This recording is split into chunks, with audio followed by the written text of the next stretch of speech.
Okay, welcome back. Solo role Mangging, Tales of Argosa in Grimsgate, on the road somewhat to the lost city of Barakus, the overall goal of this campaign, I guess. We're getting quite a few videos out of this little adventure, though. I can't even really say we'll finish it in this video, because there's a lot of rooms in there, and we've gone through like 10 of them. So we've gone through like a quarter of the dungeon. We'll see though. It's a little nebulous as to what our goal is. I mean, as far as our characters are concerned. They know that they need to investigate the Elder Temple and figure out what happened to it and why there's no response from it.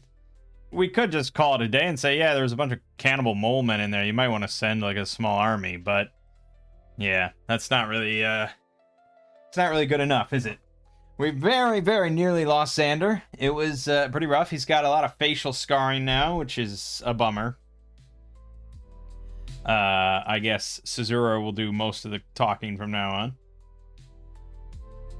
But we took a long rest. We spent a week back at the inn and patched ourselves up.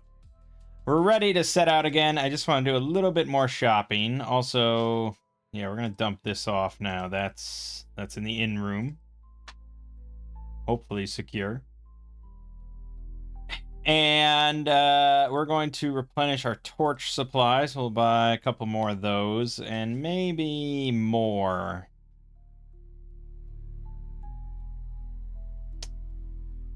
Yeah, maybe Xander will carry some torches just in case.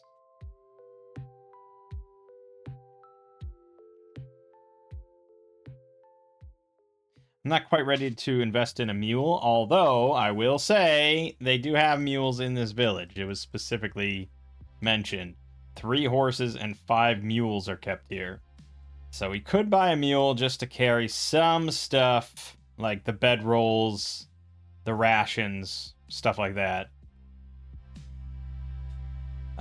Mules are pretty good. They're just as fast as us. Actually, I think they're faster without a cart.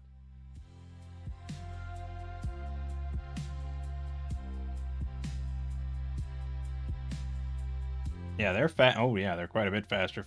150 feet. 50 feet combat. I mean, if we say ours is optimistically 30, yeah, they're quite a bit faster. Doesn't matter, but they're certainly not slower than us. They can also go into a dungeon. Which is not bad. I've never done such a thing, but depending on a bigger dungeon, you might set up like a bit of a forward operating base inside the dungeon. You know, this is kind of a bigger place, so we could set up like if we set up a safe spot in 41 or you know, one of these side rooms where it's like, yeah, this is safe, you can secure the door and stuff. You could take the mule down in there. So it's not outside where, you know, you know, a bear might eat it or something like that. It's easier to secure it. All sorts of stuff like that.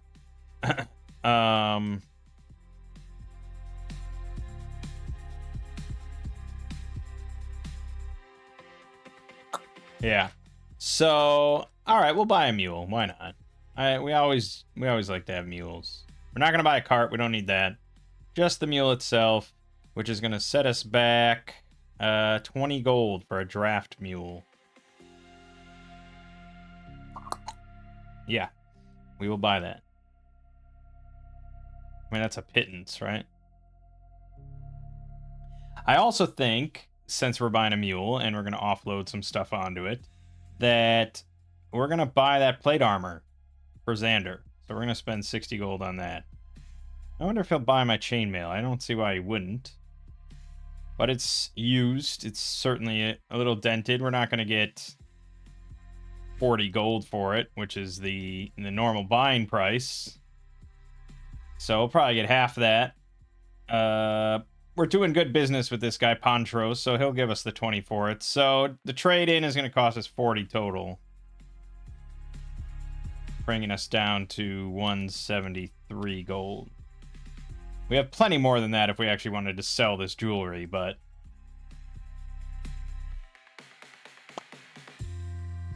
we'll see.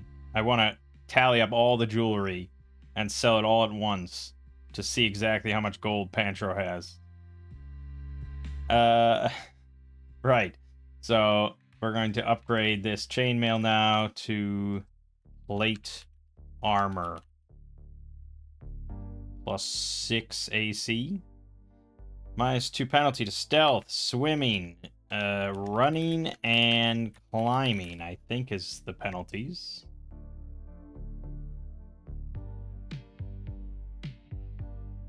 Alright, and we are going to have to offload. Let's name our mule, shall we? We had a female mule last time, or all mules are... you can have a male or a female, right? I don't know anything about mules, alright? Let that be known. I don't think there's... I think, yeah, it's whatever. And they have a normal load of 25 stone. So, anyways, a male donkey named, Yusuf. I don't know. Just what his name is. And that's normal load of 25. Okay, so we're gonna dump off the... we're gonna dump off one set of rope from Xander. We're gonna dump off rations. So that's gonna be 14 rations total. And we'll dump off bedroll ×2. We'll also throw 6 torches on there, which I'm gonna purchase as well.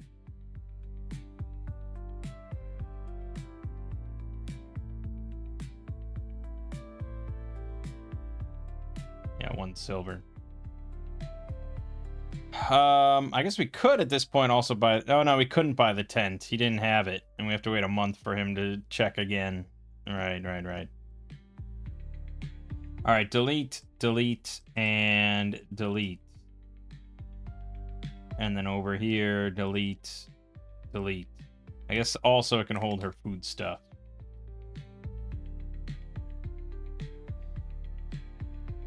One meal for 2. Spice jar. Oh, that is taking up a slot. Well, then fuck that. Spice jar. Doesn't need to carry that into the dungeon. Same with the quill and ink. I don't know why that's taking up a slot as well. Alright, that opens up her slots quite a bit. Crazy.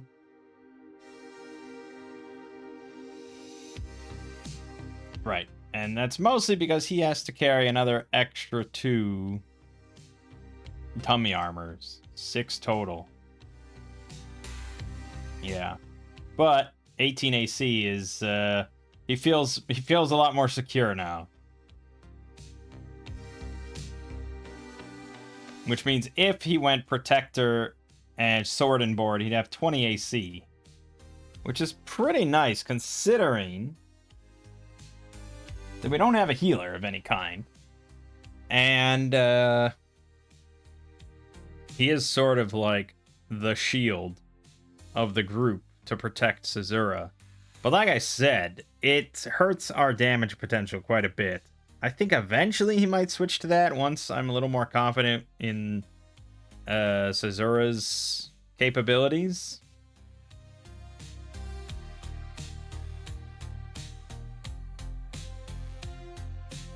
But that'll be a while.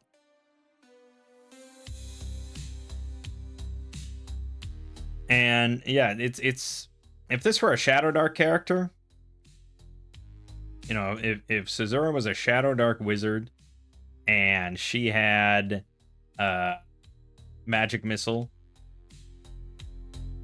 you know, you're basically like almost never gonna lose that spell. And you can always just guarantee 1d4 damage. Which isn't amazing or anything, but just being able to guarantee 1d4 damage every round. I mean, she would have just zapped those centipedes pretty quickly. It's not amazing, but then, you know, you look at something like Burning Hands.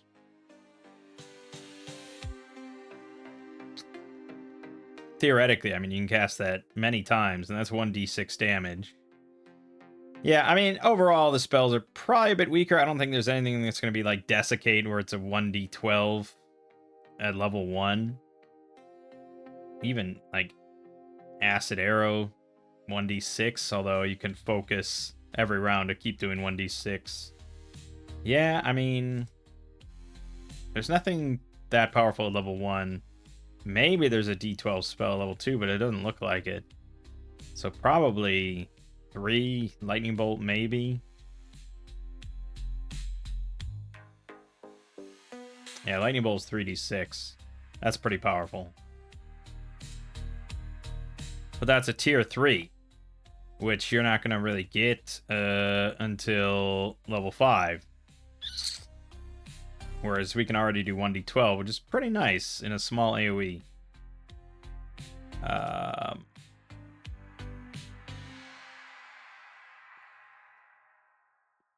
We'll see. Future discussions. Her unique feature is almost certainly going to be more spell slots, though.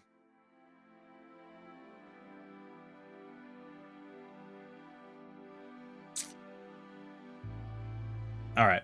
Do I want to buy anything else before we head out?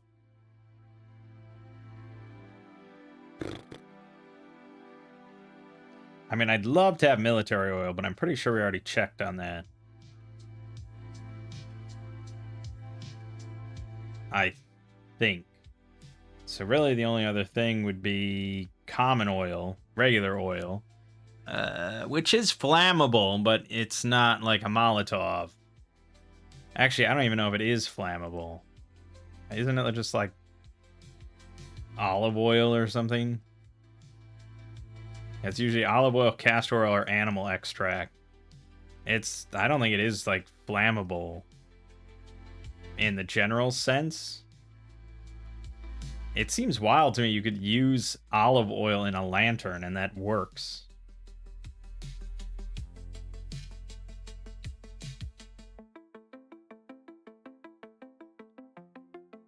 Yeah, but specifically military oil can be poured on the floor and ignited to burn for a full turn.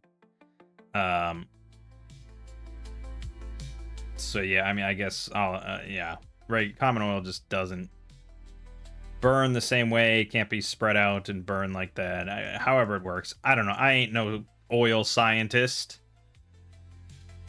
so probably not much else we would really buy.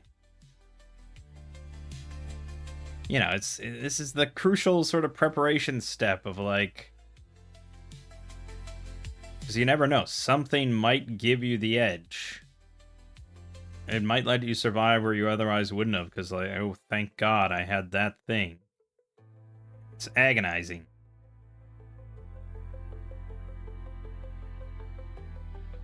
We're also limited again in what we can buy. I can't buy a grappling hook. Although I don't know if I rolled for a grappling hook. So I guess I'll roll the D10, 10% chance, fail. Yeah, he doesn't have much.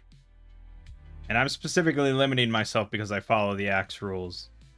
If we just followed the thing, it would say he has everything. Alright, fuck it. That's it. So we're gonna go back. It's been a week. We're heading back into the woods. So Caesura's gonna roll her wilderness lore check to guide us. Terrible failure.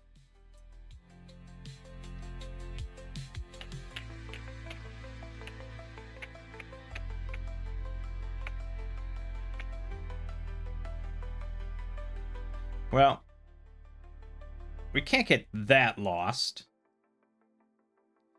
There is this other W6 there, so I guess we'll end up there. It's mostly a time issue then, I guess.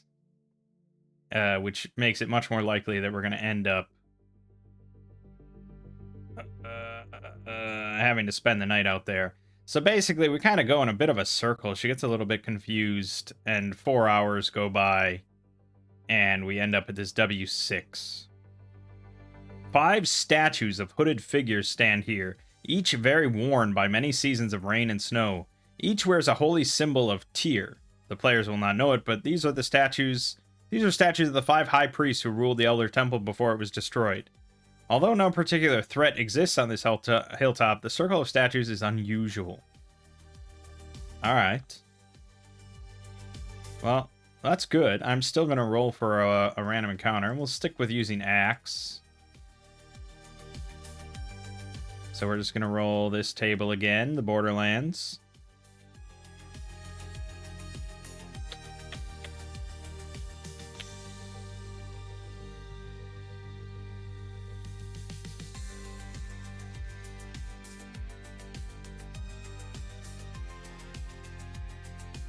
Yeah, it's interesting. It doesn't differentiate terrain based on this. The only differentiation it makes is the region of the world you're in, or if you're on a road. I suppose that's enough of a differentiation. All right, so let's roll d20. 5. That is going to be no encounter. We got fortunate on that. So, another 4 hours. I could make you roll another wilderness lore at this point, because we are a little disoriented, so it is going to require another check. She fails again. That's unfortunate.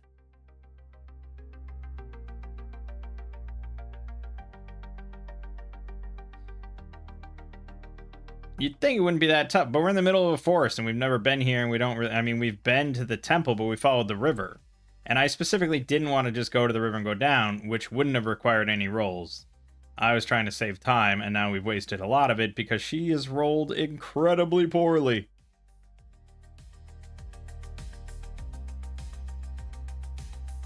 So yeah, we end up like over here or something like that, and we're gonna have to spend the night.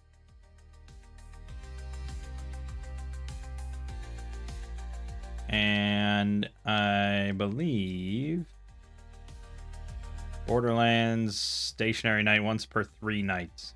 Yeah, so we won't do a random encounter tonight. But we do have to consume some rations. I could make a meal. She could cook, but yeah, I mean, we don't need the health bump, and I suppose she's just a little too frustrated. Okay, new day. Gotta roll again to try to get us back on our bearings. Success. Okay. It takes more time, like 4 hours or something, but we eventually arrive back at the Elder Temple. Thank goodness.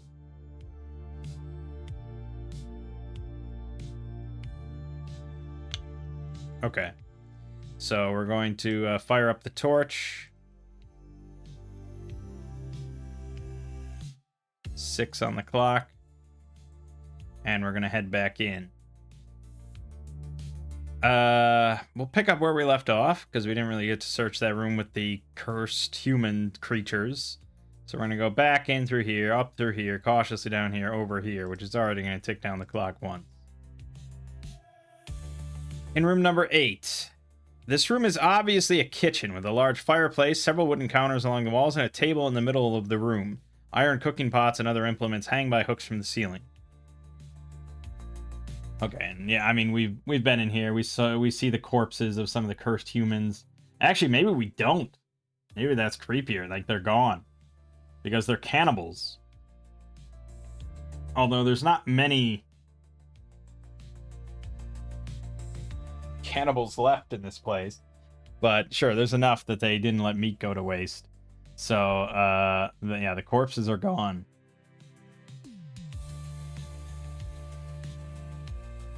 Bundle of bones wrapped in burlap is in one corner of the room. The bones are fresh, with scraps of meat still clinging to them, and they are obviously those of a human being. Each of the cursed humans has a belt pouch with 1d10 gold in it. That's gone. One of the iron cooking pots hanging from the ceiling contains a leather bag. It contains 3 gems, 25 gold pieces each, and 5 gold pieces. And I'm pretty sure there's like a secret passageway behind the fireplace. That's... I don't know why you wouldn't mention this if this is meant to be like an introductory thing. But room number 18 doesn't mention the secret door at all there, so it's just assumed. You know. Do it yourself. We are searching the room, of course, so that brings it down to 4. We find that leather bag, which contains some goodies. 3 times 25 gold piece. And 5 gold. And we will put that in our XP. 75 plus 5. Let's make it simpler. 80. Okay, and we find the secret passageway behind the fireplace, which Xander's going to push to the side. And we go along this very creepy corridor. We come up to what looks like a secret door on the other side here. He's going to try to listen. See if he hears anything. I don't think there's anything in the room, but he would hear it.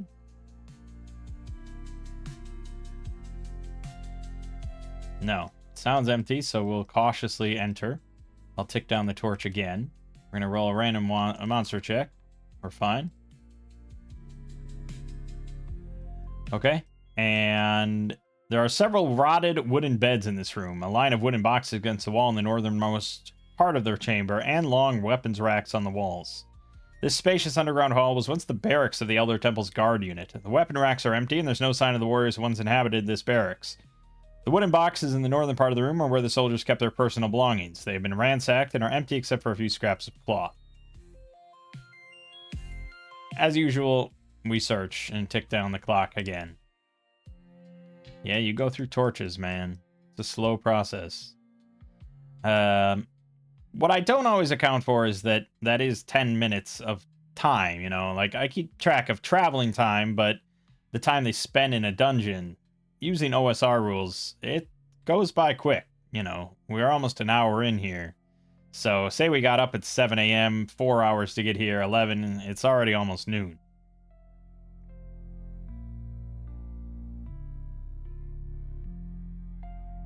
Alright, well, we don't find really anything, so we're gonna go down this way, and we come across another secret door, which we'll listen at.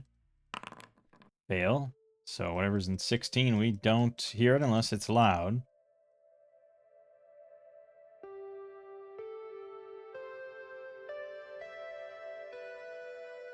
No? Okay. So we enter.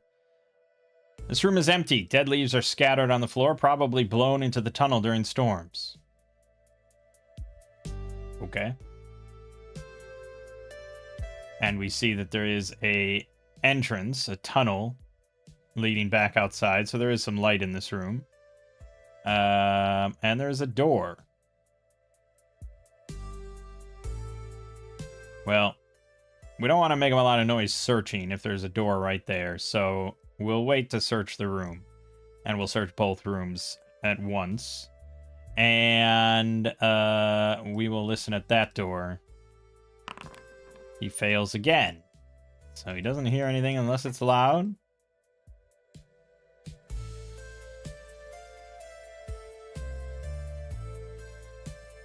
If the characters inspect the door to this room, they discover that something seems to have gnawed away some of the wood at the bottom, leaving a gap about 3 inches high by 6 inches wide. That's pretty telling.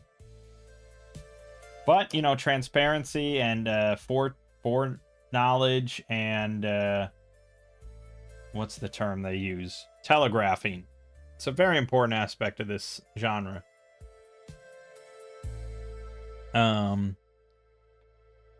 I can't imagine, with how cautious I tend to play with these characters and how much time I spend, that they wouldn't be inspecting the door. So they do see that. And I'm pretty sure Caesura could put together that that's rats, yes. Okay, so we likely... There is some sort of storage area on the other side of this, and there's going to be a lot of rats. I don't think that's far-fetched. She could swing open the door and desiccate.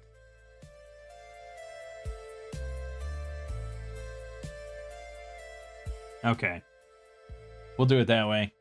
We don't know how many rats are in there. It could just be 3. She has no idea. But we've had bad times in the past with small vermin and yeah. So Xander is going to swing open the door for her as fast as he can. She's going to prepare to cast Desiccate, so she's surprising him. And she's just going to aim for the highest concentration within a 5-foot diameter sphere. Okay. So, swing open. Desiccate. Success. Barely.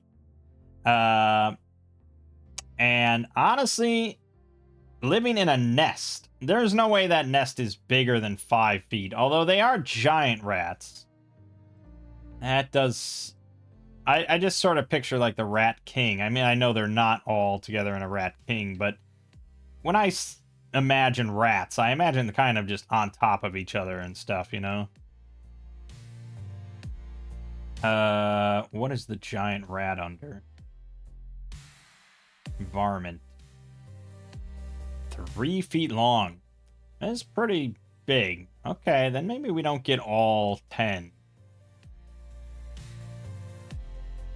Let's do 1d6 plus 4.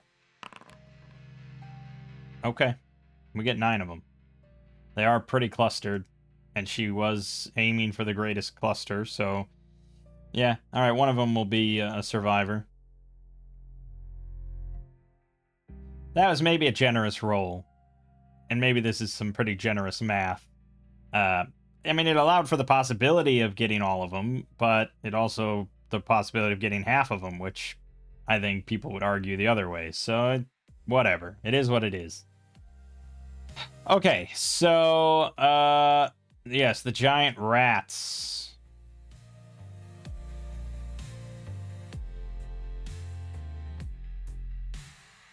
Not even represented here. This is a luck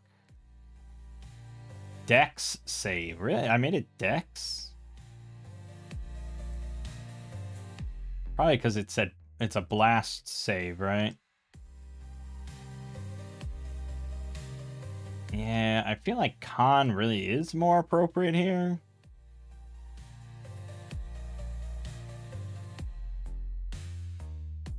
Yeah, fuck it. No. It's an AoE, you're dodging out of the way. It's fine. It's fine. Okay, so yeah, their dex is probably not going to be super amazing. They're a big rat.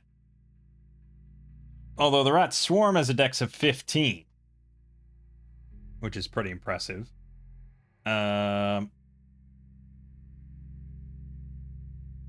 It's hard to say. I mean, a bat has a dex of 16, so yeah, animals, I guess, tend to have higher dex. I'll give them a +1 on the luck roll. And their hit dice of 1/2. Wow, okay, so they have a luck of 3. So 4 or less, they will not succumb. I'll just roll 8d20. Alright, none of the 8 succeeded on that roll. Alright, none of them succeeded, so they're all going to take the full brunt of 1d12 damage. They only have, like, 2 hit points. So, yeah, unless I roll a 1. Nope, okay, all 9 shrivel up and die, drained of every last ounce of moisture. Now we're going to roll initiative. Alright, Xander will walk in with his big axe and stomp. Change that back to a D8 now that his arm's good.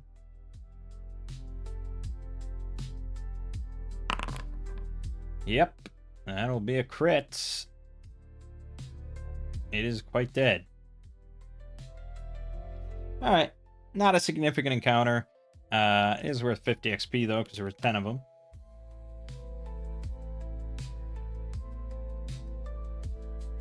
Alright, now we're going to search. So we're going to split up and search both rooms simultaneously.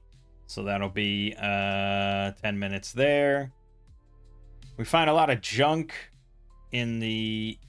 Oh, I guess I didn't even read the description. This room contains several wooden crates, probably 10 of them, stacked in a jumbled pile at the back of the room. 2 of the crates at the front and top of the pile appear to be in good condition, but the rest of the crates are very old and rotted.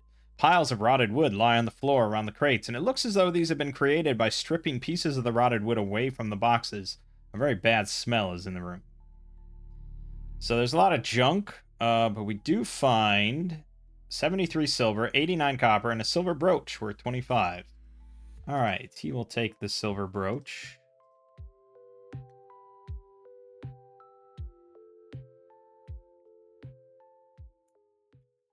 That's worth 25 as well. So really 4 times 25. Okay. And then the 73 silver, I'll just have him hold. That's technically another 7, so we'll just change this to 32. Okay. Not bad. It wasn't a significant combat, so we did lose spellcasting for a bit now, which is potentially really bad, but rat's disease, you know, and I think Axe is a little meaner about it. Yeah, 25% chance a pack or horde of giant rats is carrying a deadly disease. I can't risk diseases, so that's what I'm saying. That's what it's all about, though, is being afraid of certain things. That's a very rare, crucial aspect of the OSR compared to, like, modern, more combat, gamey focused games. Not naming any in particular, but I'm just saying. Usually in those types of games, characters aren't too afraid, or players aren't really afraid of much stuff.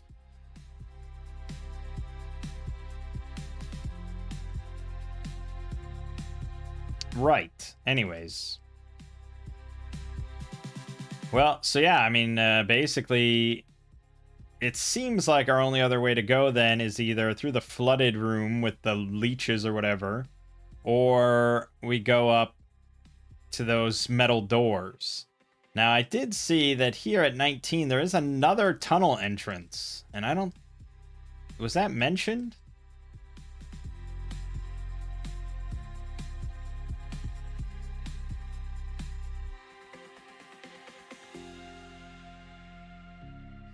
No, it wasn't. Because 19 is not covered with a metal door. That's the main entrance.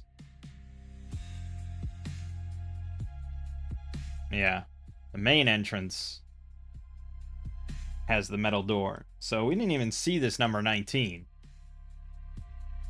But we figure, okay, we're going to go back out, and our torch is about to go out anyways. We'll go back out and then go up the hills and go to the main entrance. And we're probably going to see this cave on the way, I would imagine. Okay. So this ticks down while we're walking outside. I'm going to roll another random encounter check. We're fine. So we do spot this then, number 19.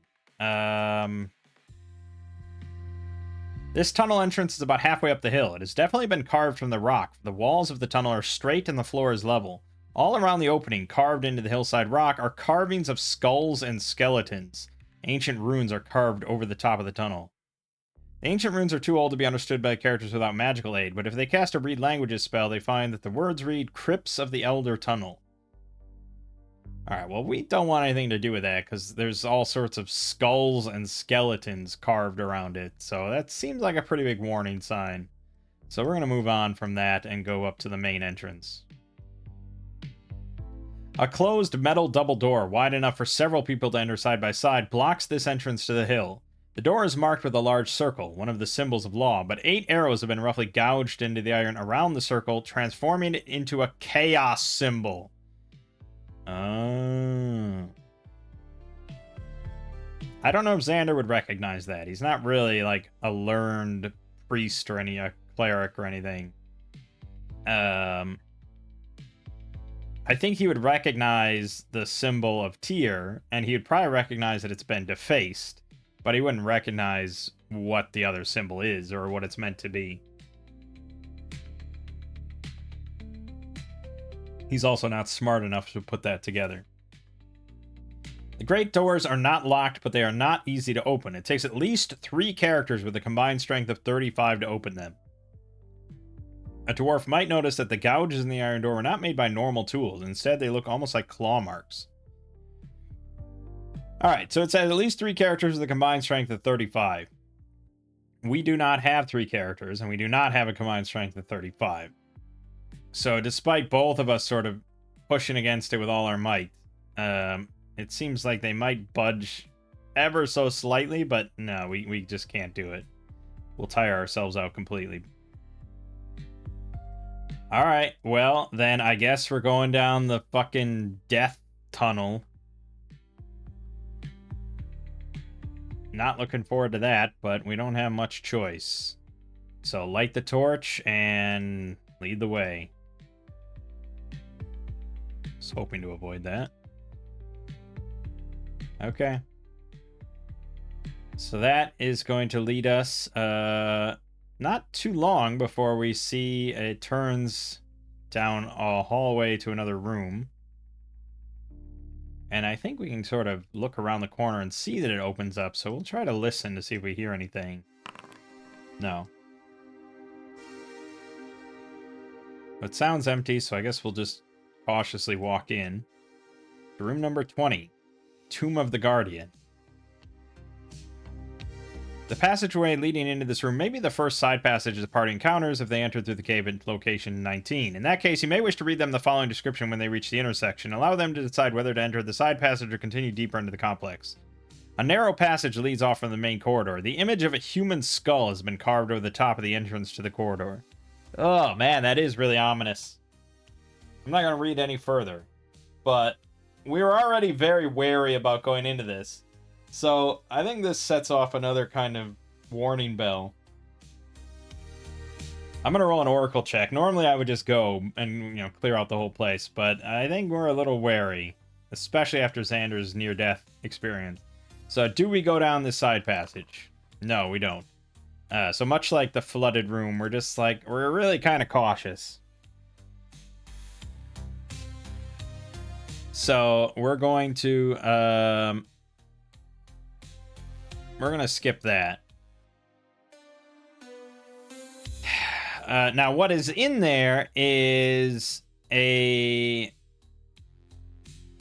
So when we enter, a column of white smoke rises from the floor and coalesces into the shape of a human wearing robes and a medallion and the symbol of law. Whatever this might be in your campaign. And he says that he's the guardian of the catacombs of the Elder Temple. What is your purpose here? And then we can converse with him.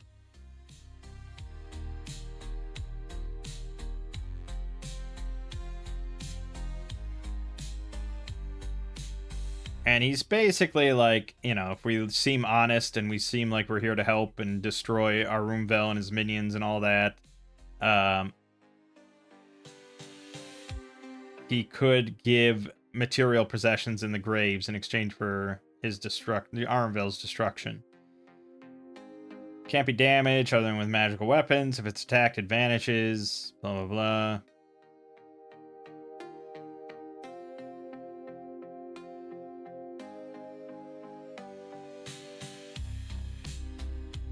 So there's a bunch of sarcophagi in the room that contain non-animated skeletons. If we attempt to loot the tomb without his permission or something, he'll raise them all into powerful guardian skeletons. 3 hit dice, 12 AC, 1d6 damage, half damage from non-blunt weapons. Yeah, I mean, they're skeletons with more hit points, essentially. But that is the way to get the necklace of blood rubies worth 500 gold, the bracelet of blue stones worth 150 gold, a dagger with yellow jewels that's cursed. Touching it causes the victim to turn into a snake unless the character makes a successful saving throw. A brooch of protection +1, which only affects saving throws. 100 gold pieces in a box encrusted with semi-precious stones worth 50 gold pieces. It's a lot of XP there, 650, whatever, a half, maybe a ring of protection, whatever that is, which I don't think is much.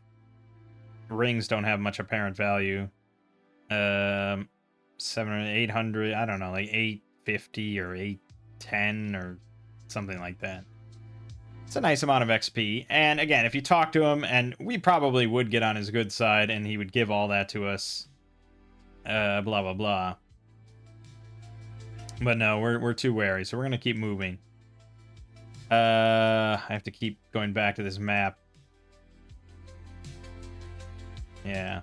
I guess I could bookmark this. Are you allowed to just make bookmarks?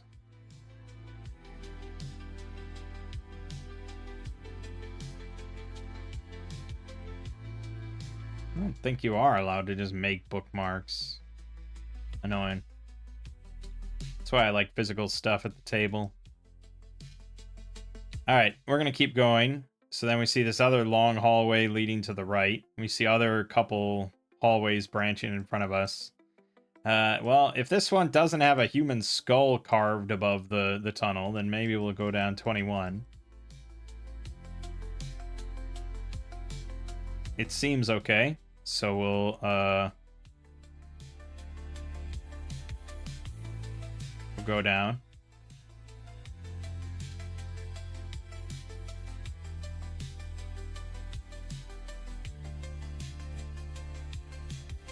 Okay. So we'll... Yeah. I mean, it's a long hallway. We don't have many options here. And by the time we get to the end of the hallway to try to see, our light will already be there. So if there's enemies, there's fucking enemies. But there isn't. This tomb... Oh. Torch goes down.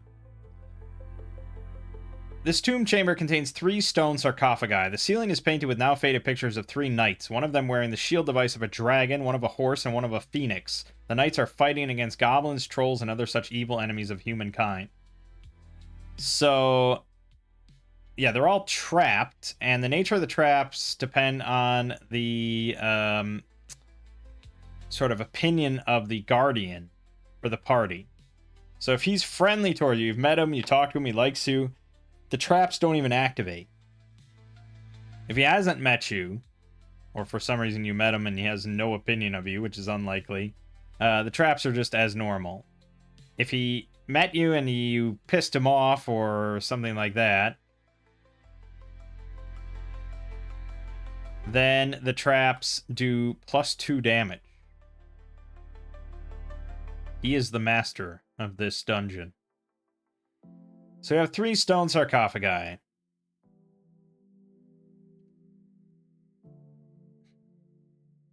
I think there's a reasonable chance we don't even open these.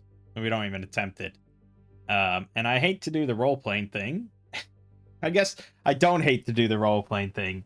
Well, you know. Yeah, no, I mean, I picked 2 characters specifically because I want to do a little bit more role-playing, get into their characters a little bit. And we picked a starting adventure that I think really applies to Xander quite a bit here. In that, and just due to his background and the way that we set this up and stuff, that he is kind of a very pious follower of Tyr, you know? He took this job on as like almost like a personal thing. And so we're in a temple to Tyr. We're in like the catacombs of a Tyr temple. I don't think he's going to whip out his crowbar and just start breaking open sarcophagi, you know? Like, we're here because he has a sort of a personal quest to figure out what happened here, what went wrong. I don't think that he would bust it open. And if I was playing him as this was my character, you know, almost playing him like a paladin, essentially, I wouldn't really bust it open. And if I was playing a cleric or a paladin or something, and I did crack them open, I would expect the DM to like crack down on that, you know, and be like, wow, you know, that is sort of a heretical thing to do, I think, for your character. I don't know, that's just how I would say it. So no, I don't think we're gonna crack these open. I think we just see it and we see the painting on the ceiling and stuff, and okay, we'll move on.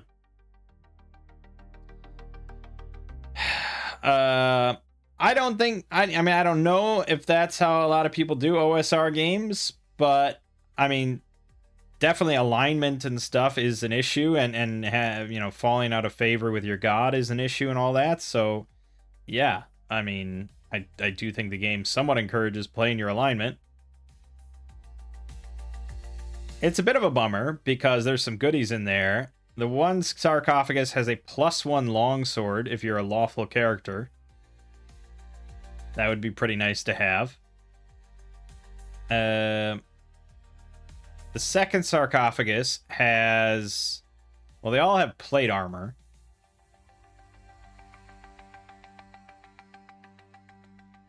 Second sarcophagus, you'd have to get into in order to search to find a compartment in the floor that might release poison gas, but it contains a gem worth 250 gold.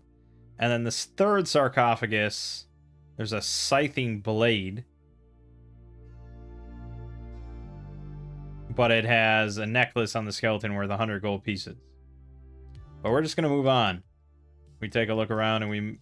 I mean, I guess we could search the room, but I'm not going to. We're just going to move on. We will not desecrate the tomb. So we move on, and I think we can immediately see what's in 22, whatever that is. This chamber once contained 3 stone sarcophagi, but the remains of the heavy coffins are shattered and broken. The walls of the chamber are scorched, and several bones are scattered around. The bones are not scorched. Grave robbers ransacked this chamber and set off a fire trap while doing so, the reason for the scorched walls. The trap no longer works, there's no danger for the characters. The bones are those of the initial residents of the sarcophagi. If the characters replace the bones in the sarcophagi, the tomb guardian will be very favorably disposed towards them. Ooh. Would Xander go to do that after everything that I said? I think it at least warrants an oracle check. Will he put the bones back in the sarcophagi? He will. Huzzah. Takes some time, so the torch is going to tick down. But yeah, I mean, I just went into that whole spiel. So I think we lost out on some stuff there, but we gained something here due to his personality and disposition. Nice. Okay, so we have now made him friendly even without meeting him. He likes the, he can tell that we are honorable folk. We're here to help. We're here to clean up the problem. So he likes us.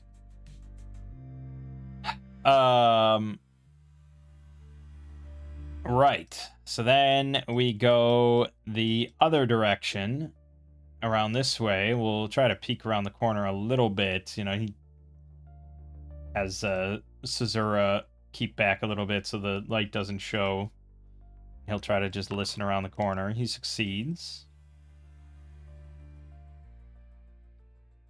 23 is the tomb antechamber.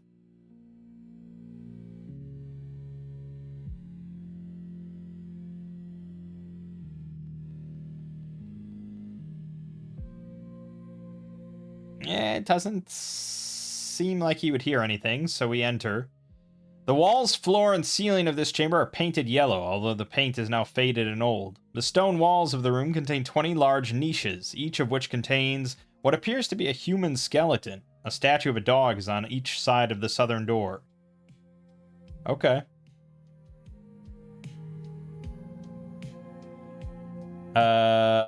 Skeletons in the niches are normal skeletons. They are the remains of priests of law who were buried here before Armville took over and desecrated the temple. The 2 stone dogs at the exit, however, are guardians of the tombs beyond this chamber, and both of them animates and attacks if a character tries to continue south past this room, or if a character starts messing with the skeletons in the room. Only if the characters have already spoken to the tomb guardian in location. Blah, blah, blah, blah. So we already have him friendly. Here we have a problem, though. Well, now the skeletons are in the niches.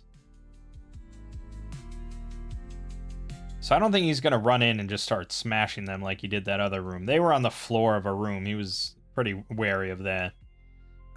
Here he's definitely very wary of the dogs and the skeletons, but he's going to slowly enter, looking all around. Nothing seems to happen. So there's that. This is where a player probably would try to roll like Divine Lore or something to see if he knows anything about the dog statues.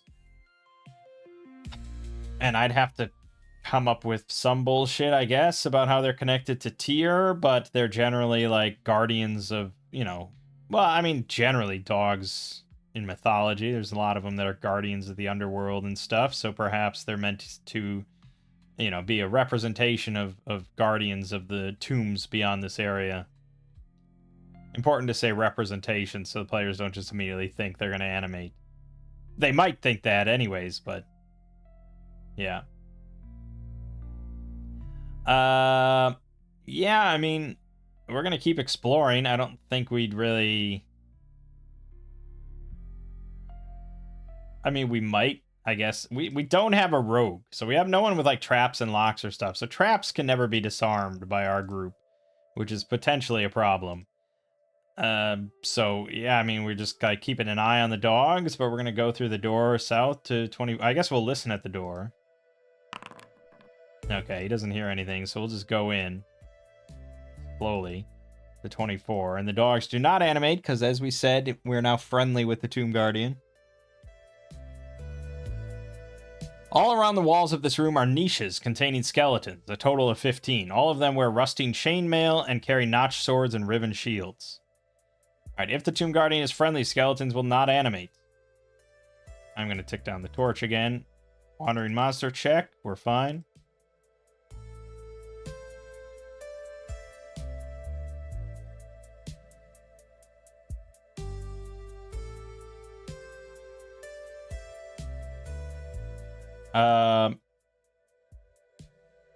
Yeah. So we're friendly with them, so the skeletons do not animate, which is pretty good, because otherwise 1d4 plus 1 skeletons animate each round. Yeah,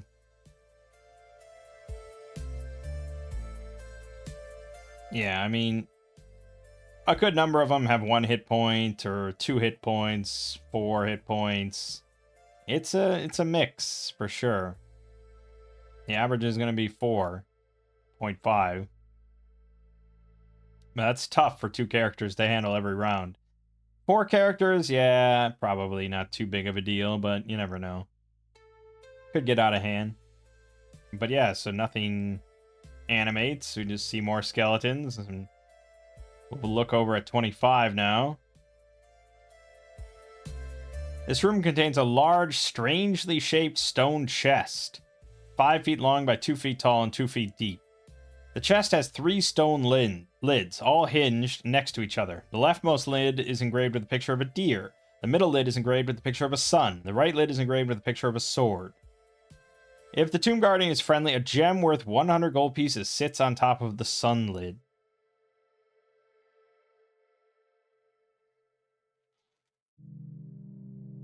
Shit.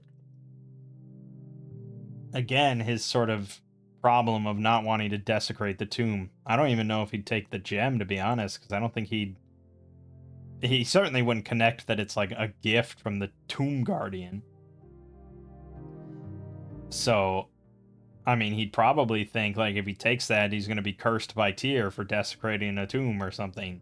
So, we've painted ourselves into a corner as far as XP is concerned. The chest contains nothing unless only the middle sun lid is open and the other 2 lids are closed. If the characters open and close the lids in this combination, 2 things are found underneath the sun lid. The first is a bag containing a +1 mace and 500 gold pieces. The second is a stone sphere about 1 foot in diameter. The sphere glows if a spell is used to detect whether or not it's magical. This is the missing part of the altar at location 14. That must not be too crucial, because there's no way we're getting that.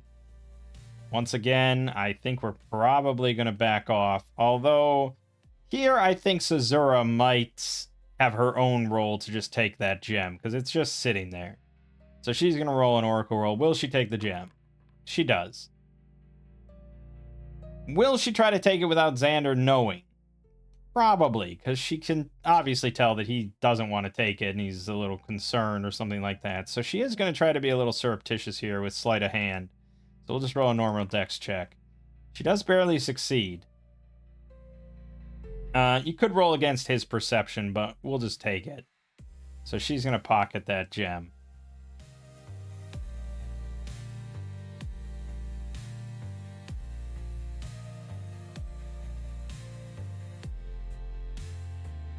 Alright. And nothing happens to her, obviously. She doesn't get struck by a bolt of lightning. So then there's one last, that's room 26. This room contains 6 sarcophagi, but they have been broken open and ransacked. This room contains nothing of interest to the characters. I will tick this down. We're not searching these rooms because, again, he doesn't really want to take anything or touch it. He's just trying to destroy evil. I'm trying to find more of these cannibal mole men and stuff, and there's none down here. So now we're going to backtrack to the intersection and keep going north. All the way up towards here. We'll go down this way. This is going to be... yeah, probably another torch. And we'll try to... He'll keep her back a little bit so he can listen to that room. 27. Does not hear anything unless it's obvious. No. The walls of this chamber are painted with an intricate pattern of trees and flowers. The ceiling is painted black with hundreds of small white spots placed at apparently random locations. The room is empty. Alright. Are we out of the catacombs? I don't know, but this is kind of an open room, and we can definitely look into 28, so if there's something there...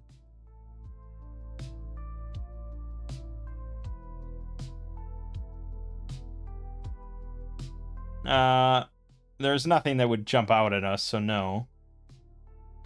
And then I think 29 is the next room.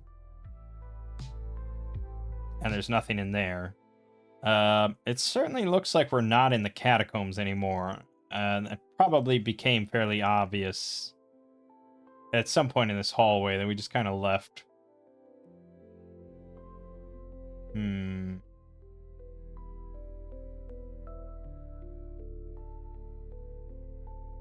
Yeah, so the catacombs were all sort of carved from the rock, whereas this is like... we entered it back into sort of normal construction that we saw from the rest of the temple over here. So here, I think we're going to search again. So this is going to go down. She's going to light a new torch. And it'll go back to 6. Random monster check. We're fine. Like I said, it's pretty rare. Then we're going to poke over to 28. The ceiling of this room is painted with a yellow sun, and there are 4 stone spheres on the floor, and each one 1 foot in diameter. All 4 of the spheres are painted blue. None of these spheres is magical. Each sphere sits in a concave depression in the floor to keep them from rolling, unless they are rolled out, which is not difficult. The concavity beneath one of the 4 spheres is much deeper than the other 3. It is a hole 10 feet deep. At the bottom of the hole are 4 giant centipedes that guard a scroll case. Shit. Okay. Well, we're going to search this room. It's a small room, but we will spend the time to search, which includes lifting up the spears. You know what? Fuck it. I'm going to have her cast Sense Magic on the spears, because they look like they could be magical, so we'll say she wants to determine. They're not. But Xander, lifts each one up, and we do see there's a 10-foot hole underneath one of them.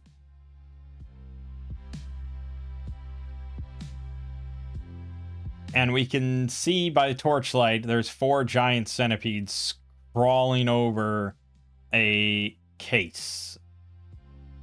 I'm not quite sure what a scroll case looks like, but we probably can recognize it as a scroll case. Tricky. This is a fun little puzzle, isn't it? We want that scroll case, because that would give her access to a lot more spells. Fucking Sleep, Web, and Fly are all, like, quintessential spells. But it's a 1 foot diameter hole, 10 feet deep. And there are giant centipedes at the bottom.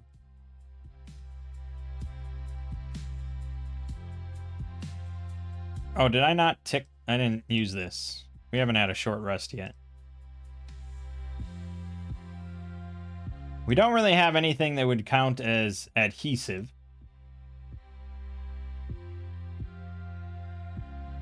There are certain things we could do to maybe snag the scroll case, but there's also a good chance...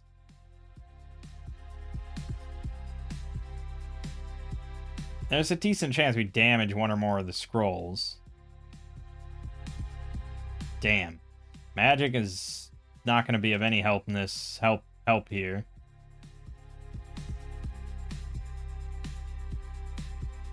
I guess I really need to determine what the fuck a scroll case looks like.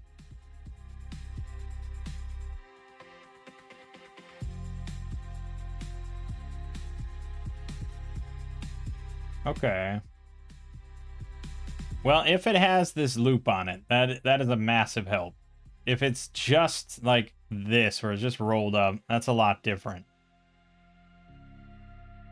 If I were DMing, yeah, I would have it have the loop. It would have a strap. So we'll be nice to myself as if I were DMing. Okay, that gives us a little bit of wiggle room then. Still, we're probably going to be bringing up some centipedes with it, but could be worse. So we're going to wrap the rope around an iron spike. Yeah, a grappling hook would be massively more useful here. But the crowbar does have a hook on it, right? Is usually, unless I am misremembering what a fucking crowbar looks like. Right, no, it's, yeah, the Half-Life thing. So it's got this little crook on the end. So we'll wrap the rope around the crowbar, and he's going to lower the crowbar down into the hole and try to hook onto the strap and drag it back up, which honestly shouldn't be that difficult.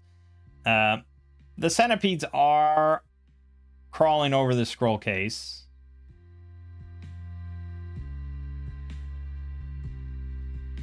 Maybe they could climb up the rope, I suppose. That would be kind of nasty. All right. We'll have him do a dex check. -2. And if he fails, there's going to be a centipede crawling up towards him. All right, he succeeds, so he hooks onto it. So he's going to start pulling it up. There are 4 giant centipedes down there. So I'm going to roll a d4 for how many sort of latch onto this case or start calling up the crowbar. Basically, the amount that we have to kind of deal with if we want to pull this thing up. 3 of them. Okay, so they all kind of just wrapped around stuff and hooked onto stuff. In for a penny, in for a pound. We want that scroll case. He could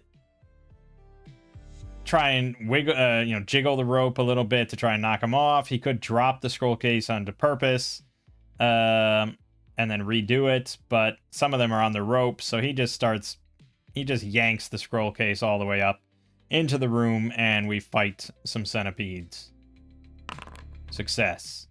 Alright, so he's just gonna swing the axe. That is probably not a hit. Oh no, they only have 10 fucking AC. They're shitters. We'll say they all have 1 HP. It doesn't really matter. So yeah, he definitely crushes one. Yeah, I'm certainly not wasting a major exploit. So we don't do well with large numbers at this point. That's why I use Desiccate on the rats, because otherwise it would have been really annoying. She'll just swing her longsword. Natural 19. She is pretty fucking good, isn't she? Alright, the centipede's gonna bite one of them. It's gonna be Caesura. So it's gonna roll +0 against her AC. Just enough to hit. So it sinks its little teeth into it. These are lethal ones, which is not good. +4 save or fucking die. So she could die here. This is luck con +4. She rolled a crit. So she doesn't even notice it. New initiative. Terrible failure. It's going to try to bite her again. Misses this time. She's ready for it. Xander swings the axe. He misses. She swings the longsword. She kills it. Damn. She should be the fighter, huh? Huh, Xander? Alright. Pretty simple. Now, those have lethal poison, which... that's a different discussion. It froze, but we do get the scrolls. What did we say? Each one's worth 150 apparent value, so that's good. She'll take those. She doesn't... I mean, she has to take the time to copy those, which is a day for each one. So maybe during the next long rest. It might end up being between this adventure and the next. We'll see. Scroll of sleep. which is slumber. Scroll of web. I'll have to look that up. Yeah, these are worth 6 XP each. Fine. 468. Alright. Web. It exists. It's called webbing. It is a tier 2 spell, so that's a little bit above her pay grade right now. But someday. And the last one is fly, which I can't imagine is an easy one.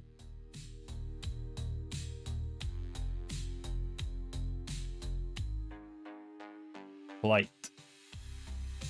That is a tier 3 spell.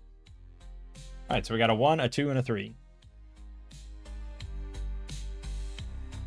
Technically, none of these would take up slots. Well, they'd all basically take up 1 slot. We'll just have them take up 1 slot. Okay, that's all well and good. That was worth the effort, I think. Slumber is going to be awesome.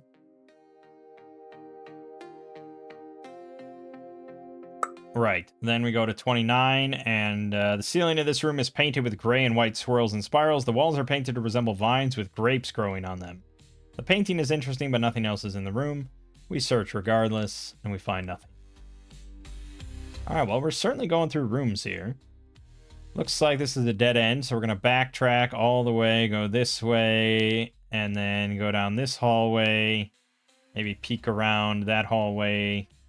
That's going to be another torch. Wandering monster, check. We're fine. Perception, check. Success. What is in 32? Green bird room. Basically nothing. We enter. The walls of this large room are painted with bright green images of hundreds of birds. One of the paintings is significantly larger than the others, and the word Aelbos is written beneath this image. The Aelbos painting is very old and might even predate the Elder Temple. The word has no known meaning, but might refer to a bird god or bird spirit of some kind. That's going to be another torch as we search this room and find nothing. It's getting a little frustrating to search, I imagine. And we have 20 minutes left on this torch, and then 3 hours of torches remaining until we have to go out to the mule. We don't want to get too far or get too lost in this place. And we can't make our way back out in time, but I don't think we're at that point yet. Alright, then we're going to creep down this way, do the same thing, check for sounds around the corner. Great success in 33.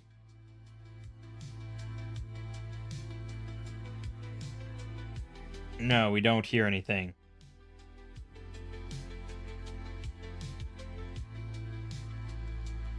We enter. The walls of this room are painted with numerous highly stylized faces. A man-sized statue of a demon blocks a hallway that leads out of the room to the northeast.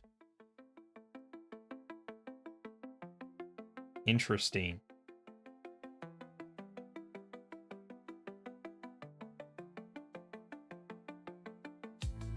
Northeast. Oh yeah, there's a little hallway leading back that way.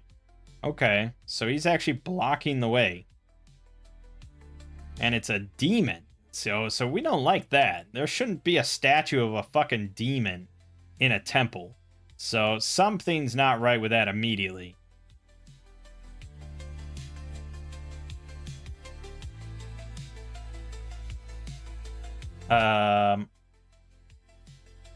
I think then...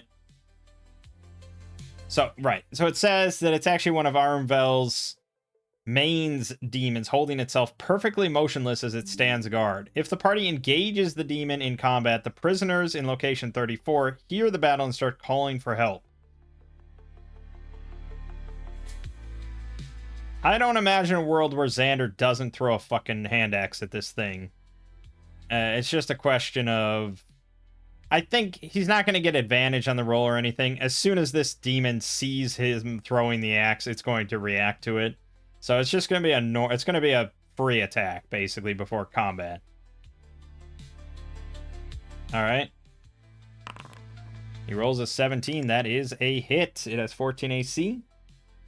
And it has 6 hit points. So he actually just, like, thinks this into, like, the side of its head pretty good. But it is, you know, definitely animates. Oh, it has half damage from non-magical weapons. Okay. Then he only did 1 damage. Scraped it good. But now it's real. It's here. Let's do it. We failed. Okay, it is going to charge at, it's going to charge at Xander. Like, actually charge at Xander. So he gets +2 his attack, and we get +2 to attack against him this round. He has 1 hit dice, so +3. 3 attacks. 1, 2, 3. That is 1 hit from his claws. I don't see anything special about his claws, so just 1d2 damage. 1 damage to Xander. Just a light scratching. Managed to get 1 little claw past the armor. But now that demon is fucked. Big time fuckage. Advantage with +2. That is 18 hits, 7 damage, so he takes 3. He's down to 2 health left. Cesaro will try to finish him off with a longsword. Yeah, that is a miss, unfortunately. Alright, over to Xander's initiative. Xander could have done a minor exploit.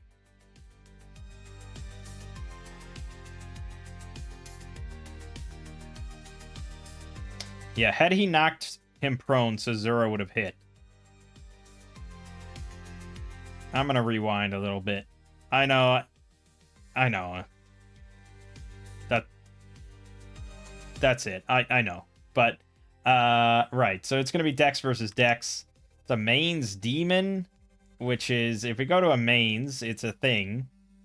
It's not really talked about much nowadays. I don't even know if I'd find a stat block for 5e. But they're basically, like, sort of willing... They're ghosts, essentially.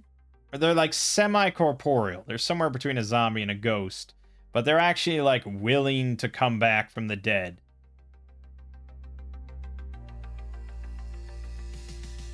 So they're sort of willfully called back, and they're like, okay, sure, let's do it.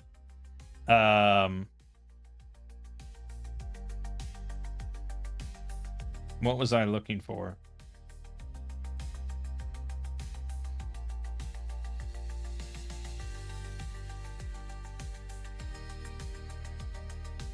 What the fuck was I... Oh, right, it's Dex. Yeah, I wouldn't really expect it to have a higher dex than they did in life, so probably just like 10, maybe 11. I don't think there'll be stats in here for our mains. But yeah, I don't think they're not like zombies, they're not clumsy or slow or anything, they're just like a revenant or something. I don't think we really have stats for anything like that. Now that I mentioned D&D 5e, though, I'm gonna Google mains, see if there's... Okay, this has it. This has their dex at 9. This is not nearly as cool as the... Yeah, these are like a whole different thing. Yeah, okay. Weird. Okay, so just did something completely different with it. Alright, so we'll just go with 10. So his dex versus 10. We succeeded by 8. He failed. He is on the ground. Cesaro hits. She's going to roll whatever her damage was, which was 6. So 3 damage. It's dead. Yeah, I know. I don't really like to retcon stuff like that. Especially because I should know better. But I just realized, like, it's rare I hit something and it doesn't die like that. I really should be doing minor exploits. There's no reason not to. So, yeah, there you go. Well, it wasn't much of a battle, but there was a little bit of a battle. So now we hear, like, shouting. We hear, like, calling for help. And it's probably...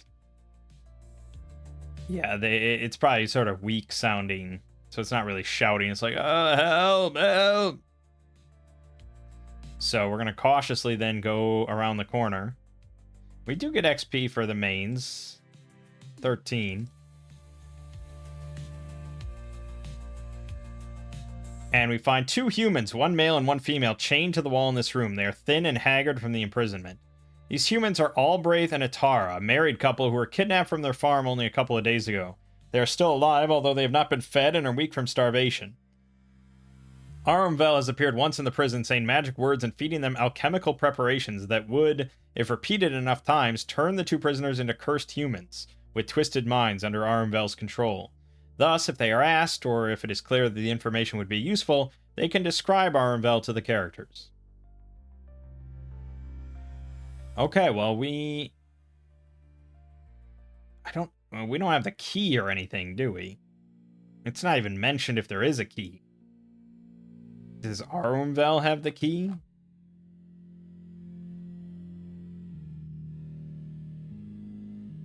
Doesn't mention if he has the key. It's probably not unreasonable to think that he has the key. It's either he has the key or this mains demon had the key. I wish they kind of would have mentioned that. But the mains, I don't know if you'd really trust them to have. It says they cannot carry equipment.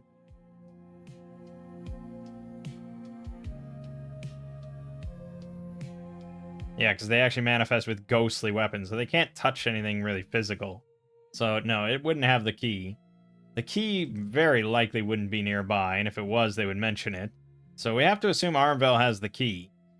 That's not necessarily that big of an issue, although we don't have a rogue to pick the lock, so it would have to be Xander just trying to smash the chain or something. And I don't know if he'd really want to risk his axe, because if he loses that, we're not in good position. So, unfortunately, I don't think we can really do anything for him just yet.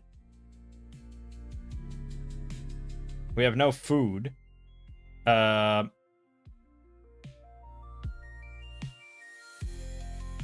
So, yeah, it's basically just like, alright, you know. I mean, if I were them, I wouldn't be too happy about that arrangement, but I think they'd also understand. I mean, we don't have the key. What do you want us to do, man? We don't have a thief. We're not a thief party. So, we basically are just going to tell them, I think they'll tell us about Arumvel then. They don't know where he is or anything, but there's obviously like some big evil wizard man running the show. And he's experimenting, or he's corrupting humans and stuff. He's got to be killed. And so like, okay, we'll go take care of him. We'll get the key and we'll come back for you. Don't worry. We're here to help. It's not ideal, because if we die, they die. But if we weren't here, they'd die anyways, so we're the best you got. Alright. So, we'll be back. We go back down this way, we go back down this hallway, torch goes down again. And now we go down this sort of winding passageway, and we see it continues on, or it breaks to the left. We tend to go down branches, so I guess we'll go down that way. And it keeps curving around. There's not much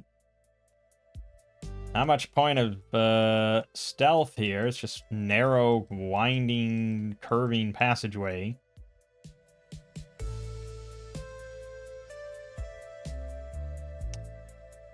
As you turn the last curve in the spiral, you see a horrific sight. A room is in the middle of the corridor's serpentine curve, and the creature in the chamber is obviously the source of the corruption that has overtaken the Elder Temple.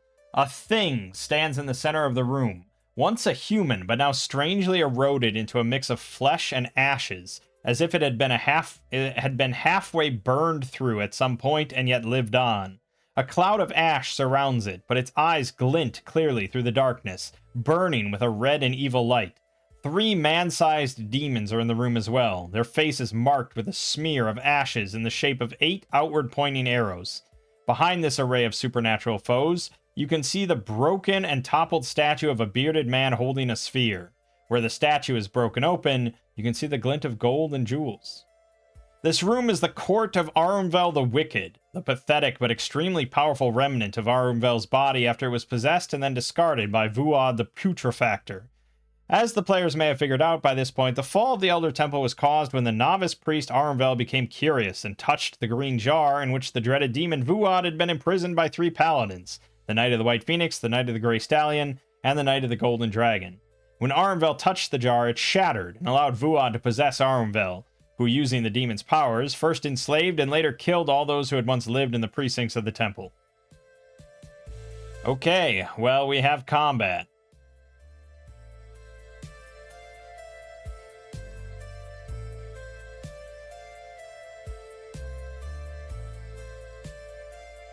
This isn't going to be easy. We bumbled into this thing, and we have no spells. And we have 1 fighter who's reasonably good, and then 1 mage that might do some damage with a sword. She could cast Slumber, but it wouldn't, I think, affect any of these things. The demons are undead, so that's right the fuck out. Maybe she can cast Webbing, but I don't know the rules on casting from a scroll higher than you can actually cast. But at the same time, the module specifically said that the cleric in town can cast from those scrolls, even though he wouldn't be able to cast those normally. I don't know if Axe even had... Well, Axe definitely has scrolls.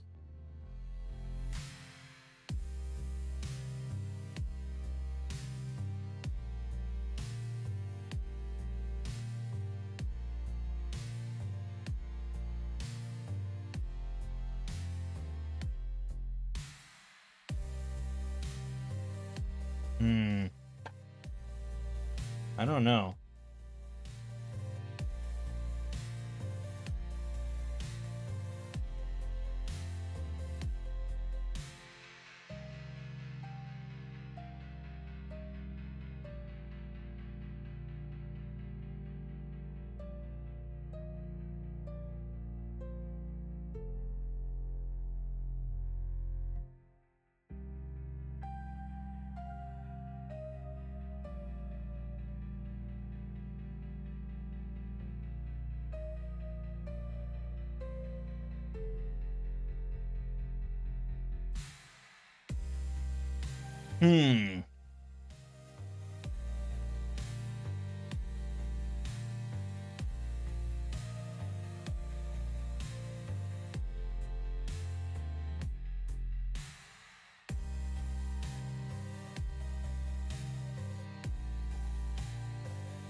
Well, you know, there's a lot of mentions of scrolls, I suppose.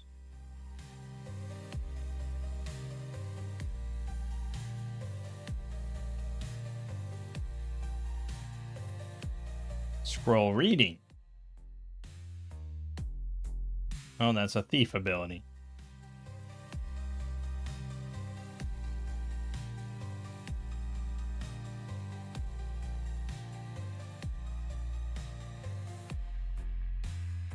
It's a bard ability as well.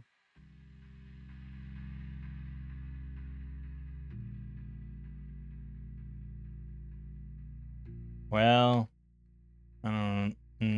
hard to say, really.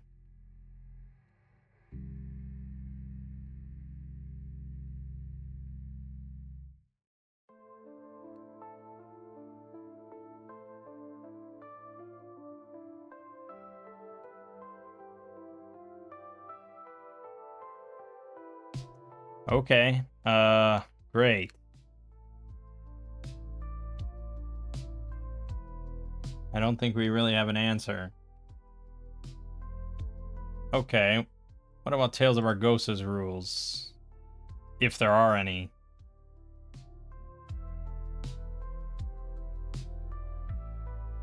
I guess I'll also search for scroll. Item, valuables, yeah, it's not quite what I'm talking about. Random scroll.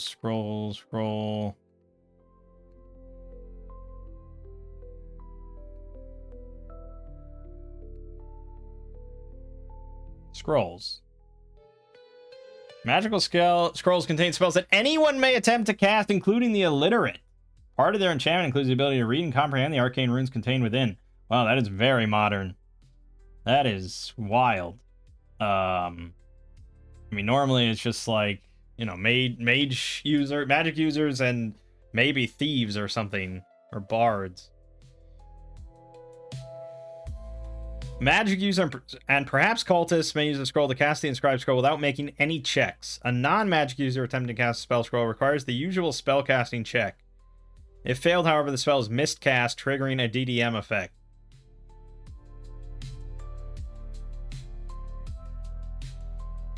Spell effects are usually treated as a great success at 7th level. Using a scroll to cast a spell destroys the scroll. That one is typical. I mean, I get that.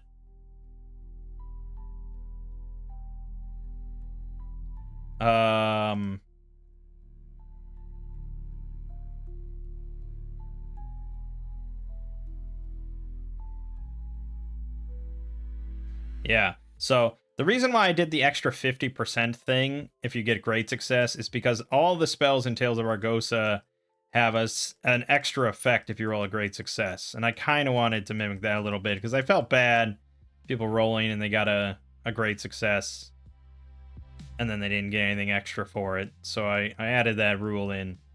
I probably should change the fumble rule for a DDM effect to just a terrible failure rule. That probably is a better way to do it. I just didn't want to have too many of those types of things, but yeah, it's probably what I should do. Then it's somewhat balanced. Right, anyways. Well, yeah, I suppose the problem with those rules, well, partly, is that all the spells in Tales of Argosa are levelless. There is no tiers or anything. I could do it where for every tier above the level you can cast, it's a -2 on this check.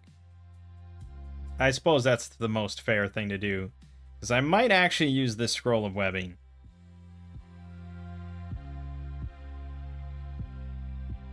To root the mains in place.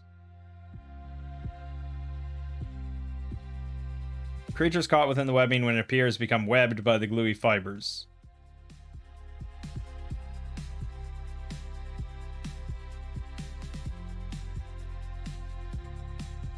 Incorporeal creatures can ignore the webbing as if it were not there, but they're not quite incorporeal. They're semi-corporeal.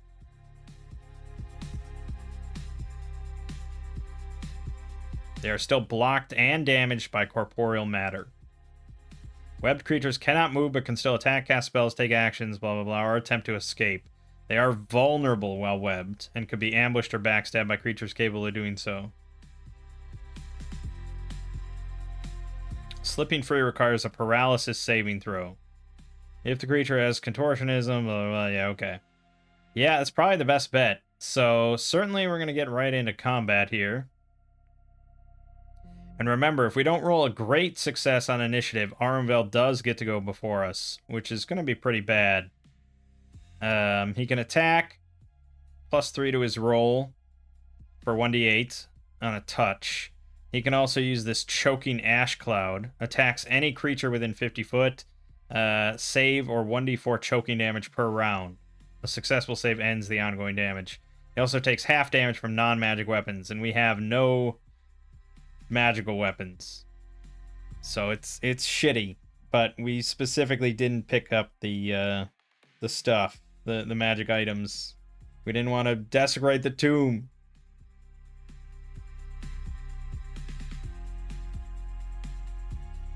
Alright, let's roll initiative then. See how it goes. Great success. Excellent. Okay, so Caesura is immediately going to use the scroll of webbing. So she has to roll arcane lore -2, so -1 really. Great success. Excellent. We can enhance a number by 50% here. any one number, I guess.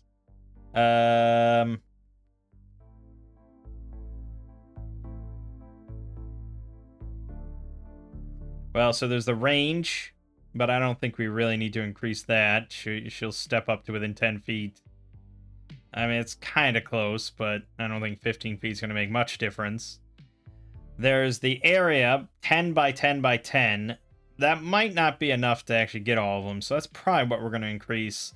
Beyond that, it gets a little more nebulous. Like, breaking free requires a dungeon bashing proficiency throw at -9. We could increase that to negative, I don't know, 13. But how that translates over to Tales of Argosa, it's just up to me being somewhat arbitrary. Alright, so we'll just ensure that they all get webbed, alright? Including Aramvel. So now Xander's going to charge in. They're all vulnerable right now, which is not helpless. All attack throws against a vulnerable creature gain +2 bonus, or a +4 if the attacker ambushes or backstabs. We don't have any of that. So, really, we just get a +2 bonus, which is pretty good. So he's going to charge in. He's going to use his adaptable to charge. We want to end this monster before it can even go. That's not going to happen even on a crit. Maybe with like some brutal natural 19 effect, but no, I mean, he's going to get a turn.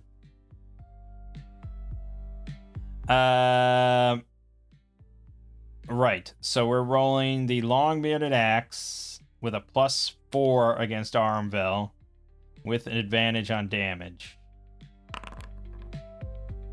Okay, not nearly what I would hope for. We rolled double ones on the damage. There's just nothing for it. He does hit though, thankfully. But yeah, so since he takes half damage, he only takes 1 damage from that. That's not good.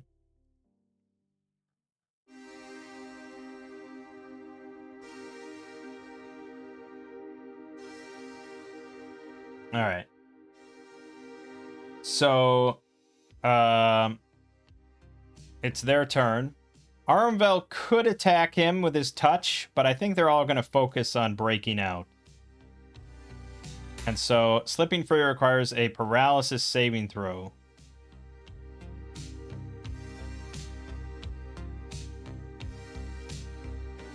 Or, if they have a weapon, they could cut the webbing or set it aflame. Main specifically have, like, a ghost sword. But I think that counts. I mean, it can hurt you. It can hurt webbing. So I suppose that counts.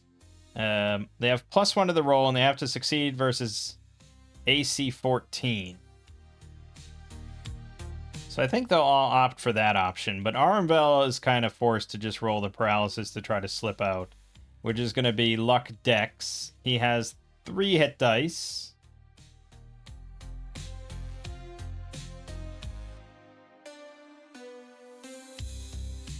Yeah. We'll give him a +1 modifier. So 3 hit dice, I think, is 6. Yep. So 7 or under, he slips out. Nope, he's still stuck. The other 3 are all going to roll d20 +1, and they have to hit 14 or higher. Okay, one of them does manage to cleave through his webbing. So he's free, but that was his action. Oh, why didn't I do a minor exploit on... Yeah, let's rewind slightly. Probably prone, right? We want to just really pummel this guy. So, yeah, we're going to try to knock him prone. We're giving him a 13 dex. We succeeded by 7. He succeeds by 7. Yes. Okay, that means the status quo remains or a reroll. We will have a reroll. Ooh, there you go. Succeeded by 11. Nice. All right. He's knocked on the ground. Okay. New initiative. That's what I was worried about. All right. The one main that's free is going to swing at Xander. So again, he got +1. That is a hit, unfortunately, for D6 damage. 2. The other 2 are trying to break free. Neither one succeeds. And then Armvel has to succeed on 7 or under. He still fails, so he's still just struggling with this webbing on the ground. Bummer for you, my friend. Alright, we're taking advantage of this. So Xander is going to swing down. He gets +4 again. Webbed plus prone. So that's +4 with advantage on damage. Are you shitting me? Oh no. Yeah, Armvel can reach out with his claw. With +3 against Xander. Okay, he missed. But that is a big failure in our damage potential. Sazura is then going to leap forward with her longsword. I got no other spells, so... Yeah, this is gone. I could roll Slumber, but like I said, it's useless. So +4. Miss. Damn. I feel like we're almost hitting the webbing here, really, but I think we're just trying to, like, stab downwards and... Yeah, it's hard to say. The fumble, I could have had it cut the webbing, but I did the free counterattack. The cutting the webbing, I might have done if I was DMing, though, if I would have thought of it. Alright, new initiative. Success, but not a great success. Who Armvel gets to go again. 7 or under, he gets free. No, he's really fucked up on this webbing. Praise Jeebus. Xander's going to again try to end his life. There's a hit. Alright, excellent. That is, yeah,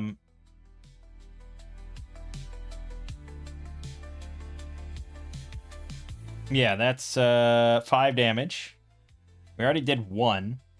So he's down to 12 hit points. Xander's going to...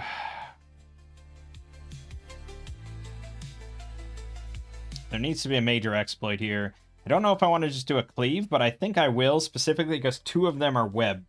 So I'm going to try to cleave through both of them, and I'm going to negate the penalty that I would normally do for 2 targets. So it's just going to be straight luck strength, which isn't super likely, but you never know. Failure. He will reroll. Terrible failure. Well, that's it then. Alright, Sazura is also going to stab down on this stupid bastard. She fumbled as well. Fuck. Alright, he'll try to attack her. +3. He missed as well. He's just rolling so shitty. Okay, so we had... Right, that was our initiative. So they get to go now. The mains is going to attack Xander. Miss. The other 2 mains are attacking their webbing. One of them does break free, no problem. Well, he had some problem. And then Armvel trying to slip out 7 or under. Yep, he also slips out of the webbing and he stands back up. So we lose all our bonus benefits here. Also, Xander can't do any major exploits now for the rest of the fight, so it's not good. And he's also rolling initiative now. Success, but Armvel gets to go.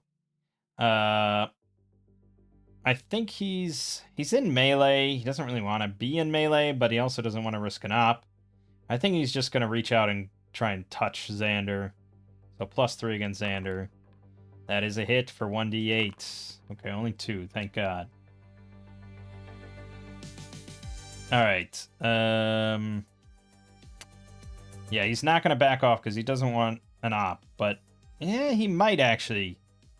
Because then we have to take ops from like a couple mains. Okay, he'll back off. So he risks an op from both of us. But we have no bonuses here. Miss from Xander, that's bad. Miss from Sazura. He did the smart thing, didn't he? Alright. So now it's our turn. We risk ops from both mains. If we move towards Armvel, but I think we will. He's really the most dangerous. Yeah, it's annoying, but we will. Even though the mains, they also suffer half damage from non-magic. We really needed a magic weapon or fucking magic.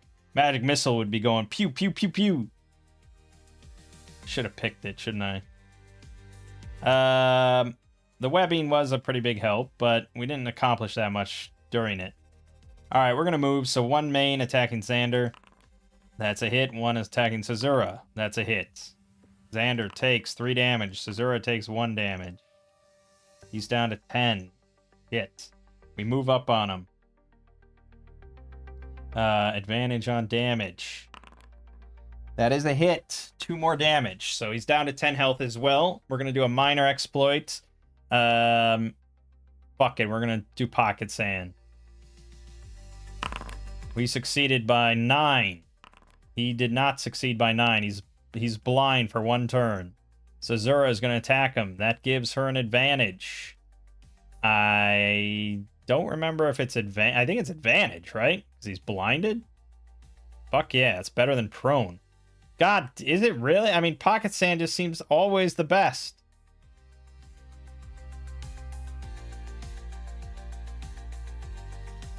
Yeah, you get advantage on attacks against blind targets. And it says, throw dirt into their eyes, temporarily blinding them for 1 round. It is just so good. Pocket Sand is the game. All right, she gets advantage. I mean, she still will miss, of course, but yeah, advantage. What did he have for AC? I think 14, 15. Yeah, she misses, like I said. But if we win initiative next round, we have to get a great success, but maybe. Right. Where was our initiative this turn?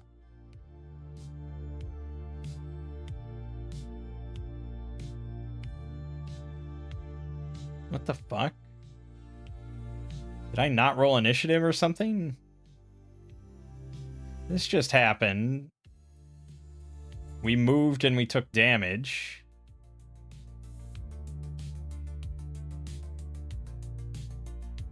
Right, yeah, we moved and we took damage. But when did this happen? Oh, that was when he moved. Oh, right, so... Yes, so now it's the main's turns. So the one trying to break free still doesn't break free. One attack Xander, +1. Miss against Caesura. Miss. Perfect. New initiative. So now it's Caesura's initiative. We have an okay odds of getting a great success. But we failed. That's pretty bad. He's blind. But he's going to try to attack Xander or something. He does manage to connect. Maybe. He rolls the attack roll now. +3. He still misses. Main on Xander. Crit. Main on Caesura. Fumble. She counters. Miss. Crit on Xander is going to do 6 damage. He's down to 4. This might be the death and the end of the campaign. It's not looking good now. Caesura needs to do some sort of major exploit, but they take half damage from non-magic. It's just too fucking powerful if you don't have magic weapons. And there were plenty of them, but my stupid role-playing. Xander is going to try to kill. He just gets advantage on damage. He hits for 2 more damage. He's down to 8. So he'll do a minor. He'll do Pocket Sand again. Fuck it. He succeeds by 3. Nope. No Pocket Sand. Caesura swings. She hits for 1. He's down to 7. She'll do a major exploit.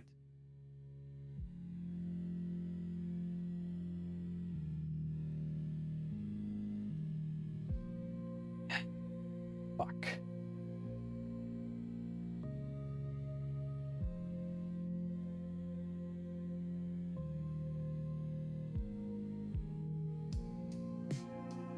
She could try to cleave. I could try to blind him in one eye. 33% miss chance. But the mains are fairly dangerous as well. But she won't kill him in one hit. It's literally impossible for her to kill him in one hit.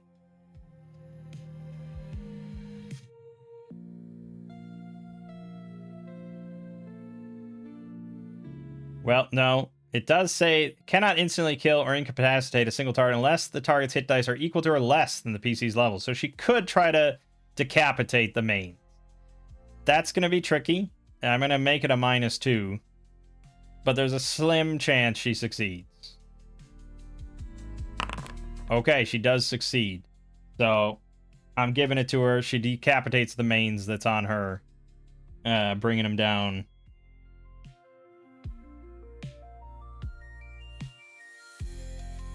So that's the end of the round. New initiative. Failure again. Armvel's now fully ready. He's going to finish off Xander. He crits. That's basically it. I think since we did a long rest, I'm going to allow Cesura to do another rescue. She's just going to try to shove Armvel backwards a little bit. She's just gonna like shoulder check him out of the way so he doesn't connect. She has to roll initiative. Fuck, that's it. I think Xander's down, and I think that's game over. I don't think Cesura makes it out of this situation. This is bad rolls. Yeah, I mean, we just don't have enough resources. 2 characters are just not enough.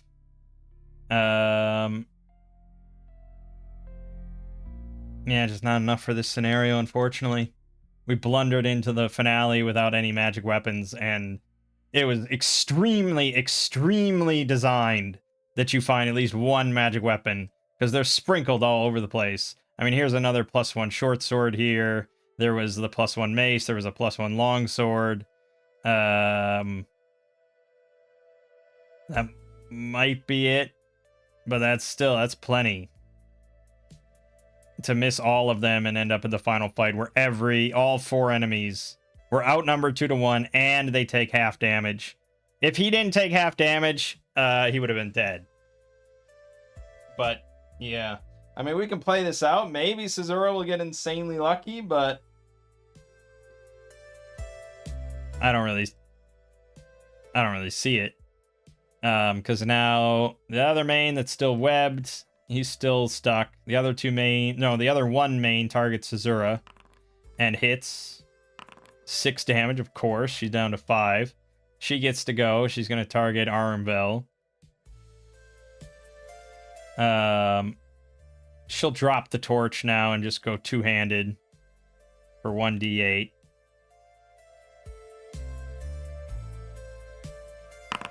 Miss. New initiative from her. Success. Armvel gets to go. He's going to touch her. Rolls a natural 19 for 1d8 damage. She's down to 1. Even if we ignore the natural 19. She's going to swing her longsword again. Miss again. Mains targets her. Hit, and she's dead. Alright, that's it. Damn. I liked this module, and I liked these characters, but yeah, that was... How could you have known? I mean, honestly, I role-played my character. I felt like he wouldn't have desecrated any of those tombs. We just were going down every hallway, and we ended up at the finale, and there wasn't... I mean, I guess, theoretically, we already fought one of those mains. We recognize they take half damage from non-magical. We could have looked into the room, seen that there was the big guy and 3 more of those creatures, and we could have said, fuck this, and just run the other way. Yes, I suppose that would have been the smarter thing to do. We could have survived then, and we could have maybe continued searching and try to find some magic weapons.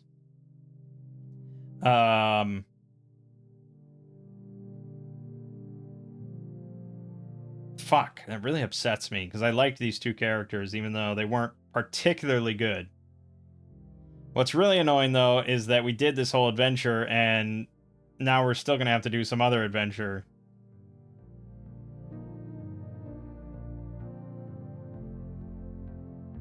Damn it.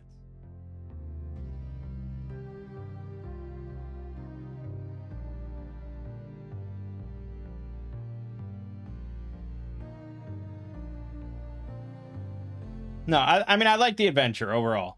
Like I said, it just seems kind of pleasant. I don't know. It seems mostly well written, and there's some fun stuff here. It's not particularly, like, over-the-top creative or anything like that, but it just seems like a fun level 1 kind of adventure sort of thing with a little settlement you get to go to and a nice sprawling dungeon. There's cannibals, there's demons, skeletons. I don't know, I like it. But yeah, yeah, if we had had a third character, like a cleric or something, we would have fucking destroyed, I imagine.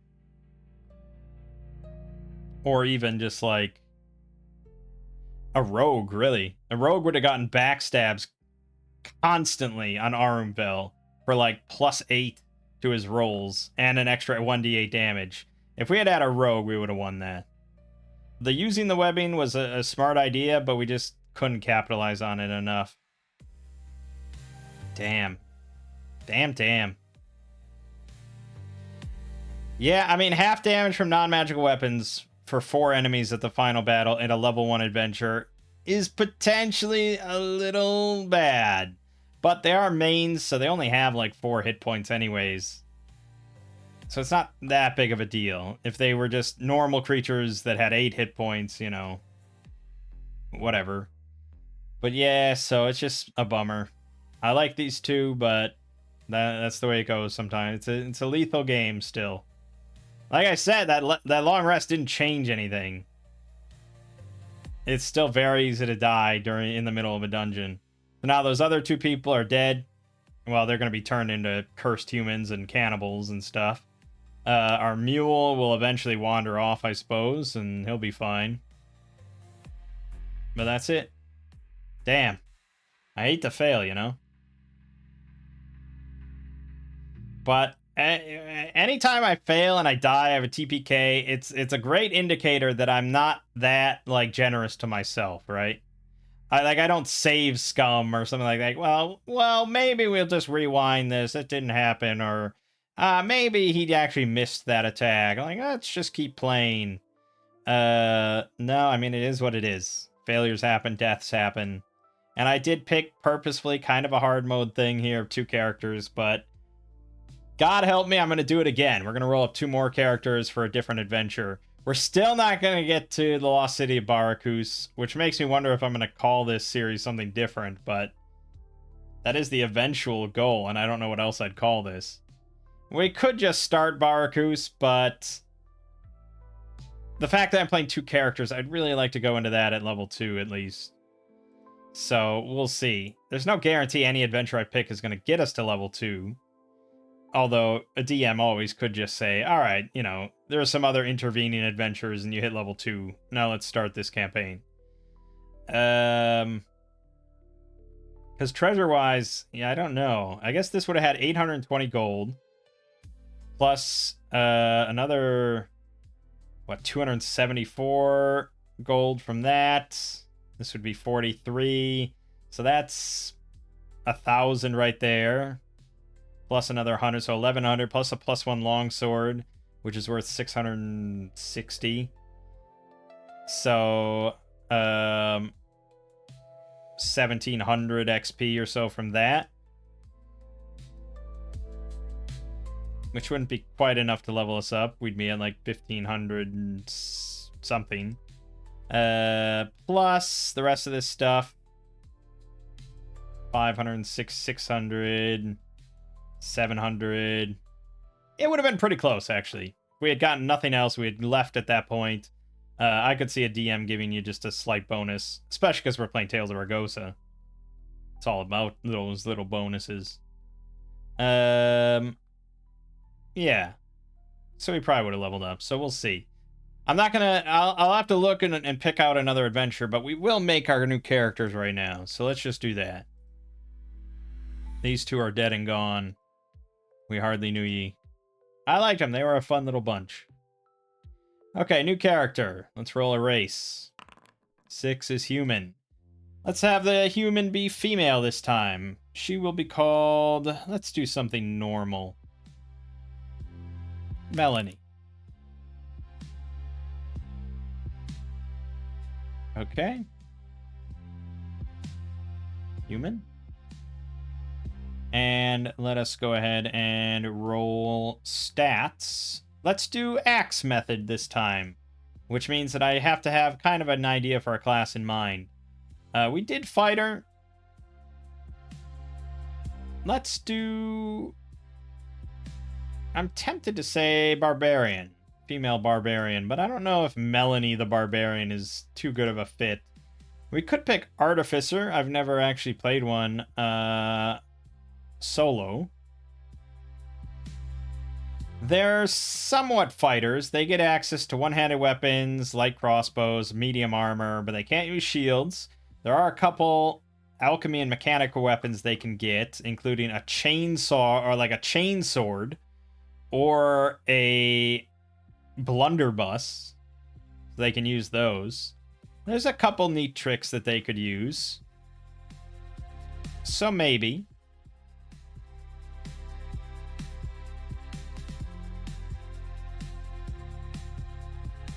I'm tempted to maybe make a scion, though.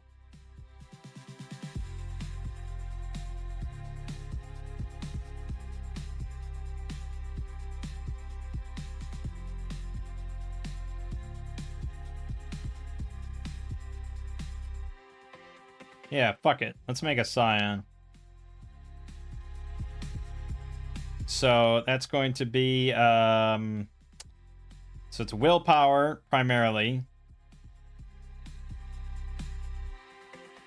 Really, I made it willpower.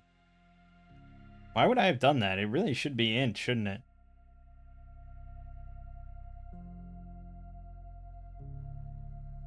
I don't know why I picked will, unless that's... well, we mostly copied this from something else, I think. But I must have picked willpower at some point. No, I don't agree with it being will. I don't agree with myself. So we're going to change that to int. It should be an int-based class. I see it does get an ability here. You may add your will modifier to any defensive luck saves. I could keep that, but...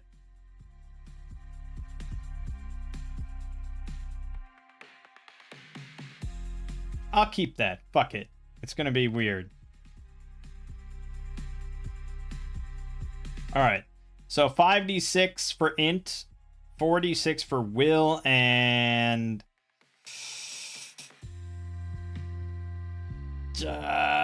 con. And 3d6 for the rest. So 5d6 drop lowest for intelligence. That doesn't bode well. Ah, pretty good. 16 is good. I'll take it. So that's 16 int. 4d6 drop low for will. Ooh, terrible. 7. So that gets bumped up to 9. Remember, I can't swap with this generation method. So that's pretty abysmal. 4d6 drop low for dex. No, I said con. 14 con. 3d6 strength. 3d6 dex. Oh, God. 3d6 perception. And charisma. Fuck me. This is not an amazing character. 8 strength. 7 dex. 8 perception. And 11 charisma. Fuck me. I get +1 because I'm a human. It's almost certainly going to be will.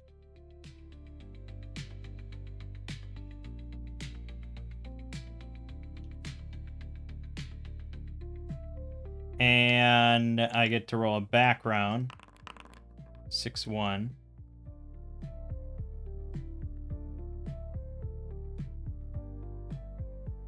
Where the hell am I? Busker, +1 charisma, and she gets persuasion. Great.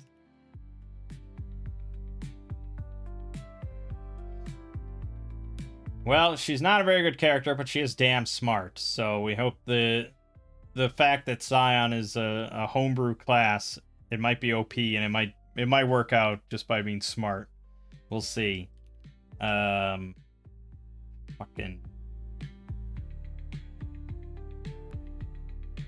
Damn it.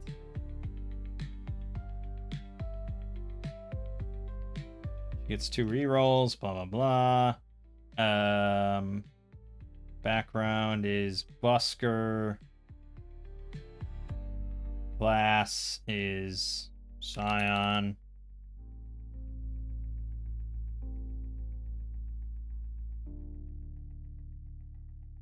Great. Awesome. I don't have templates for Scion. I never took the time to put those together. So it'll just be whatever. I'll just pick stuff. So we get Psionic Discipline, Psychic Defenses. We can defend against any and all attacks against their mind, such as Charm, Fear, Madness, etc., with a +4 bonus. So that can just be...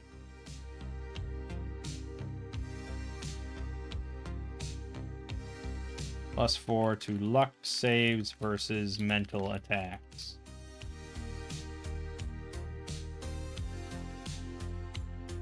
So you get access to a single psionic discipline, set of abilities and augments that their mind has become attuned to. Each discipline comes with a passive and or active ability. So you get to pick one of these disciplines. Metabolic, power over your own body and the bodies of others, which will give us +1 to AC at level 1, and we can summon a psychic blade.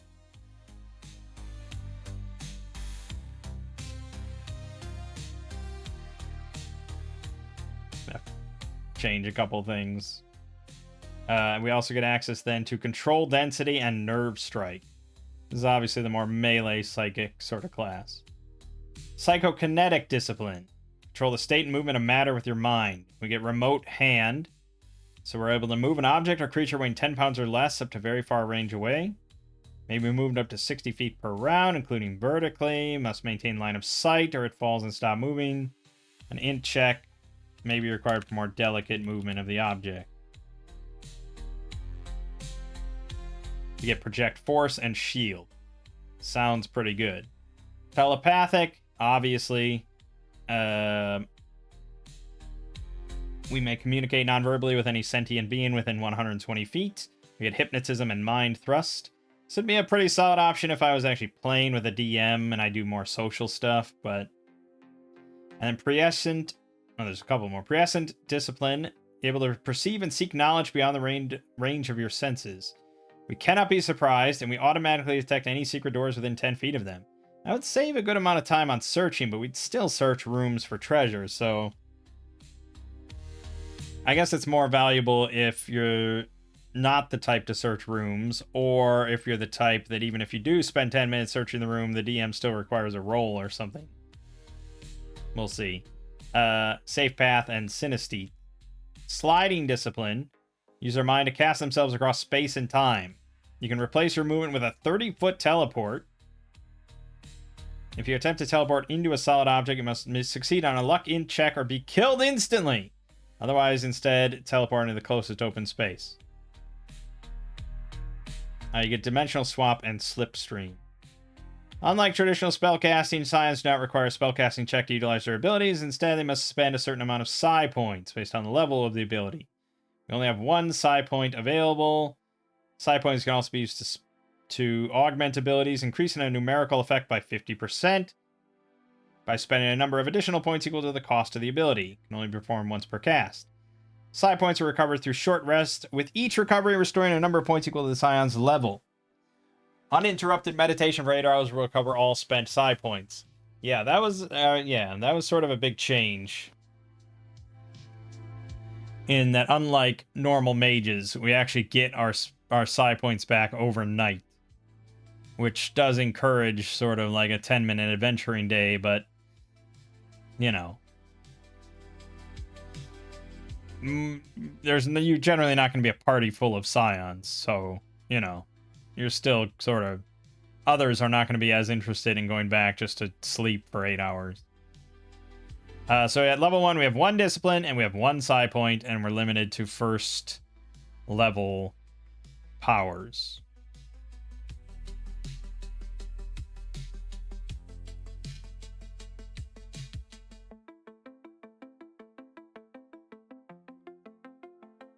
Right.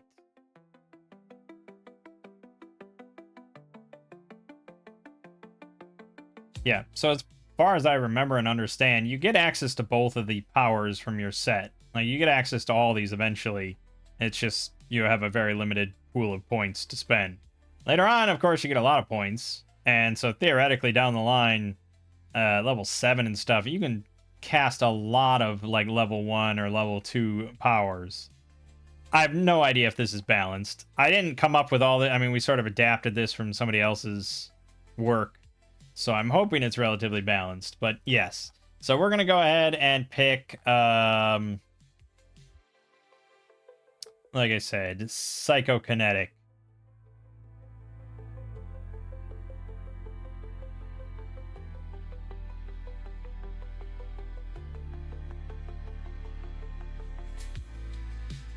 So Remote Hand we'll just put in as a separate ability, but we get Project Force and Shield as abilities. And we'll put in the description for those.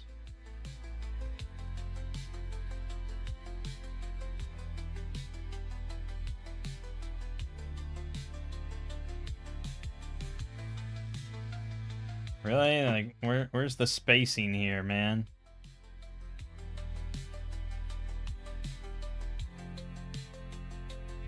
Like, if I don't want massive spaces between, there's no option for that.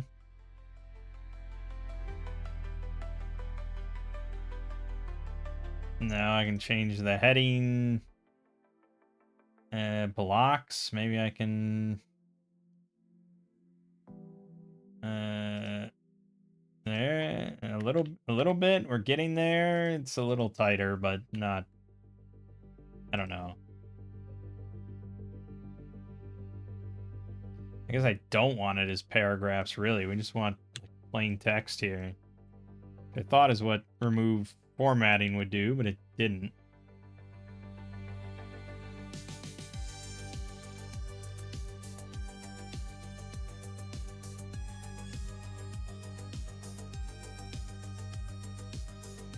No, that's not. Okay, no matter what, we have to deal with these spaces. All right, so Project Force, 360-foot range. The Psychic telekinetically punches a distant target or object, dealing 1d6 plus level damage. If a luck con save is failed, the target is thrown away 10 feet. You can also be used to attempt to open unstuck doors, throw levers, trigger traps, etc., with a potential end roll applicable. Now, the way this is worded then is it sounds like it's better than Magic Missile. So remember, we don't have to roll int to cast the ability.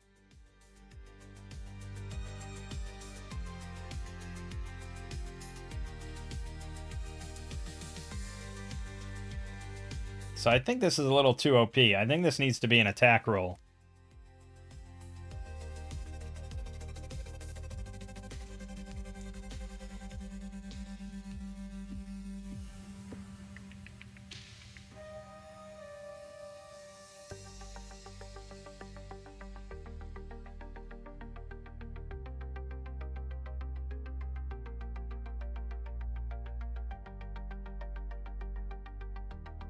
So int versus AC. 1d6 plus level damage on success. And then they also may have to make a luck con save, and if they fail that, they're thrown 10 feet.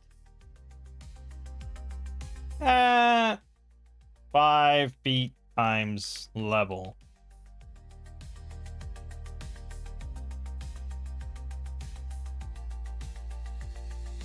Alright, I like that better.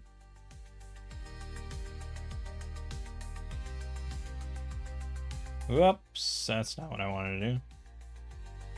Okay. And of course, I don't know how to spell targeting, because I don't know how to spell anything. I've become entirely reliant on spell check, despite my job being writing. Okay, so that's Project Force. It's our basic attack. Not amazing, but not bad. I mean, compared to a lot of sort of level 1 spells, 360-foot range,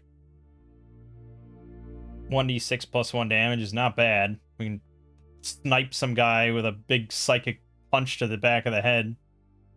And then Shield. This lasts for 20 minutes.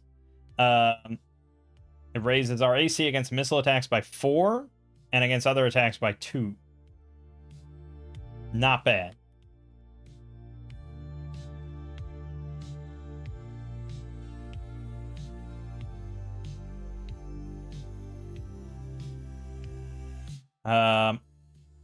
Yeah, we're actually going to add these as spells. Never mind. 360 feet range. Int versus AC, 1d6 plus level damage. Actually does not have a caster attribute. We don't have to worry about that. Okay, and shield. Ooh, turns.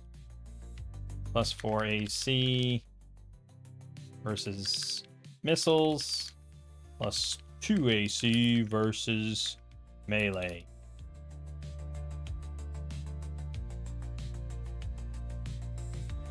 Alright, good. That's all we get then, I think, is being a psychic. Well, yeah, we have 1 psi point. So on and so forth. Oh, we have remote hand. Yeah, we can add that as an ability. That's not limited. We can do that as much as we want. It's just an element of us being telekinetic.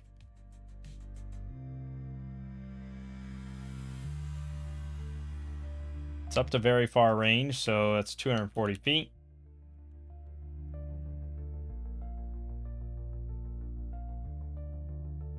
Move object or creature 10 pounds or less.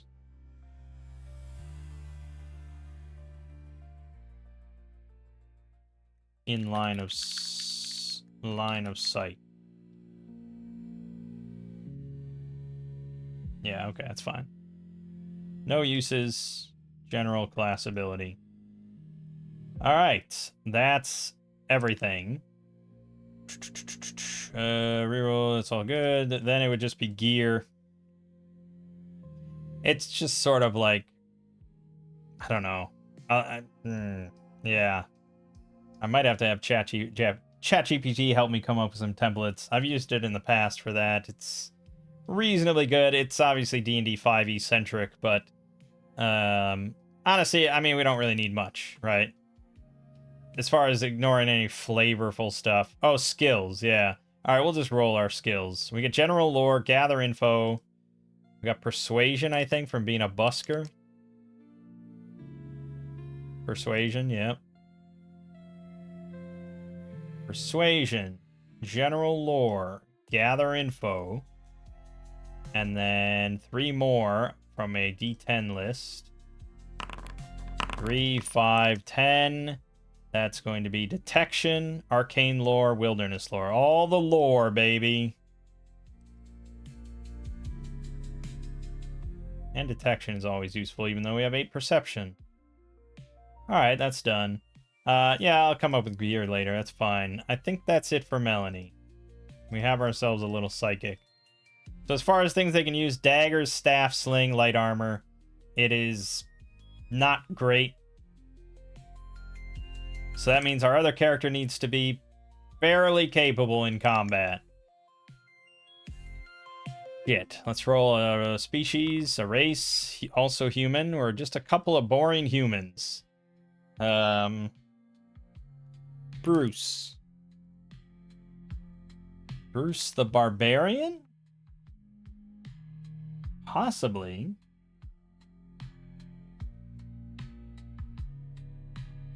Don't really want to do another fighter.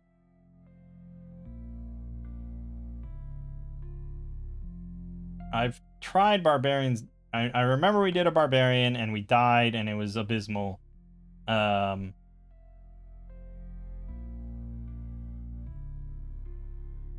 might be a fighter. Fuck.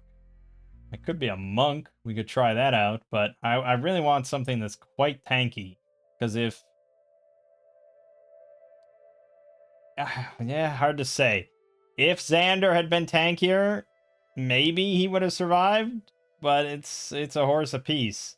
I could roll up instead a paladin, which is a class I made specifically for my brother, but I do like paladins a lot. The problem with the paladin when playing with two characters is he has a lot of aura abilities, and those kind of the more in the party that benefit from them, the better it is. So like aura protection, you activate an aura that lasts for the remainder of the combat, extends out to a range of 20 feet from you. All allies within the area, as well as yourself, get +1 to AC and +1 to luck rolls. It is still good for 2, though. I can't argue with it. And paladins can use all weapons except for bows. They can use all armor. Level 2, they become immune to disease. They don't get any spell casting. That's strictly a cultist thing. They just have these blessings. So I sort of took the cultist from Tales of Argosa and mixed it a little bit with like a classic paladin. Or like a D&D 5e paladin with auras. But he really likes playing this class. He thinks I did a great job with it, which means it might be a bit overpowered. So, fuck it, let's be a paladin. Bruce the Paladin.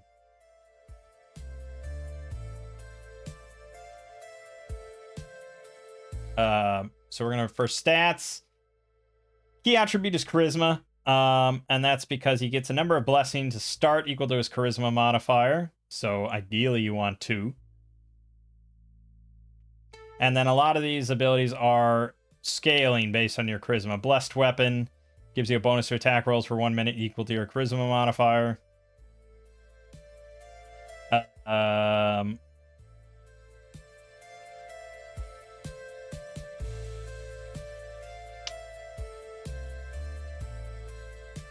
Or of Vengeance lasts for a number of rounds equal to your charisma modifier. Or of Sanctuary for a number of rounds equal to your charisma modifier. Or of Clarity. And or of Liberation. So a number of them last based on that. You really want a +2 mod for it, but at the same time, I also would really like a +2 mod to Strength. And a good con. So, I don't know. But I guess we'll do 5d6 Charisma, and then 4d6 for Strength and Con. Alright, 5d6 Charisma. Well, that's insane. We do get to bump it up to 13, but that does not make me feel good. Fuck. That means we're going to start with only 1 blessing. And it's not going to be super hot. 4d6 for strength. You gotta be shitting me. I'm scrapping the character. Start over. Full reset. Full reset. I refuse. I'm playing hard mode as it is, man. I need something better than that. Jesus. I'm tempted to go back to Tales of Argosa. At least you're guaranteed a 15. What the hell, Axe? 5d6 charisma, drop low. Thank you, that's something. 14. That's not even that much better. But I'll take it. Because at least I can put it +1 in as a human to charisma and get it to 15. 4d6 on strength. 14 as well. Okay, similarly.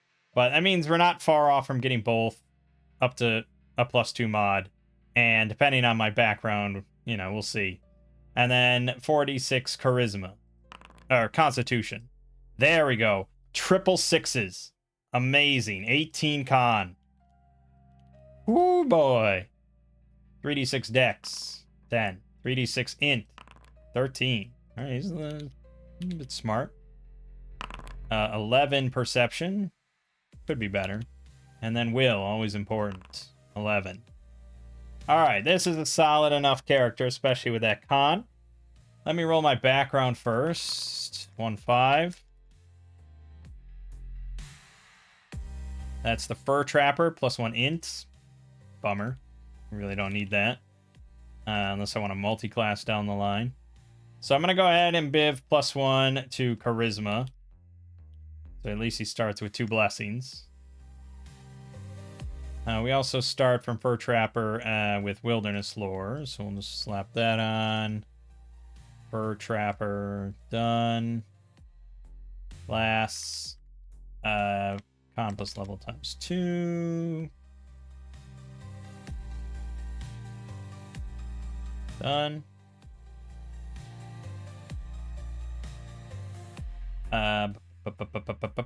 So I think, did I should, yeah, I have templates. Yeah. 3d6 for the template. 7, not great. Temple Guard, Gallant, or Errant. Temple Guard's going to give us Aura of Sanctuary and Turning. Depending on how many undead we fight, that is a very strong option, as we well know. Starts with a spear, wooden shield, ringmail armor. Not bad. Not bad. Aura of Sanctuary is going to give, for a number of rounds equal to your charisma modifier, any evil or chaotic creature within the aura that attempts to take an offensive action against you or your allies must first succeed on a luck will save. If they fail, they lose their action. Pretty damn strong. And remember, most class abilities in Tales of Argosa can be activated as part of your normal action. They don't require a separate action. Lay of Hands, we wanted to specifically making it an action, though. We discussed this. He's actually recommended a couple nerfs, to be honest. Divine Word was another one.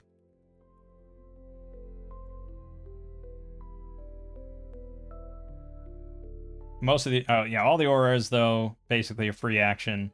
Turning, I think, is actually, I think he mentioned that it should be an action, but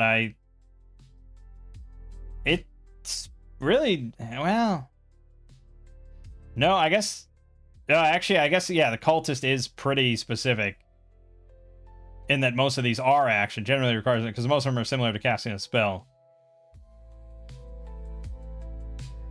And possibly a will check. So yeah, actually, perhaps the only thing that aren't actions is an aura, and maybe I should make them an action to be fair, but they become a lot worse. Paladin becomes a lot worse then. So I'm leaving the auras as not an action. But yes, I guess turning would be an action. I think that's fair, though. Sense Abomination, technically an action, although you almost never cast in combat, so it's hard to say. Holy Smite is specifically not an action, it's part of a melee attack. And I guess Blessed Weapon would be.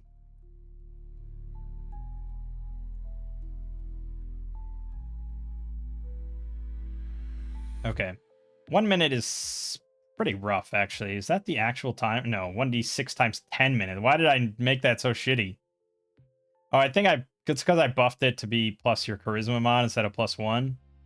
But, oh, it also says no action. Oh, look at that. Okay, never mind. 1 weapon.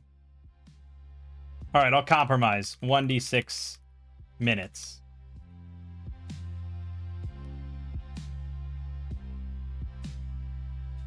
All right. You know, hot fixes as we go. Right. So Aura of Sanctuary is pretty good. Turning's pretty good. Gallant gets you Aura of Protection, which is the +1 to AC for your party for the whole combat. So, you know, turn 1 of combat as part of your attack, you just throw on Aura of Protection. You get +1 to AC for everybody for the whole fight. We also get Lay on Hands as a heal, which is not an amazing heal. It's an action. It requires touch, 1d6 plus your level, or remove a condition. It's definitely the most used thing that my brother uses. He spams it quite a lot. But that's because I'm a little stingy with short rests. Although, apparently I'm not stingy, so I don't know. Maybe they just get hit a lot.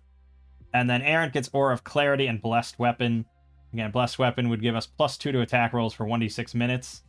It's pretty good. And then Aura of Clarity, probably one of the least useful auras most of the time. Lasts for a number of rounds equal to charisma modifier. You become immune. Everyone becomes immune to being charmed, fear, madness, or other mental attacks. Certainly the least useful, considering our Scion already has a bonus to that. And it's pretty unlikely. So I lean towards one of these two. And considering this comes with ringmail armor, I think we'll just go with the Temple Guard. So we get Leadership, Divine Lore, Athletics, Arcane Lore, and Detection. We get Aura of Sanctuary and Turning. So I have to add these as abilities. We also can use our will instead of int for anything related to divine lore, holy or unholy, including deities, undead, and demons. We wouldn't really do that, but I have it.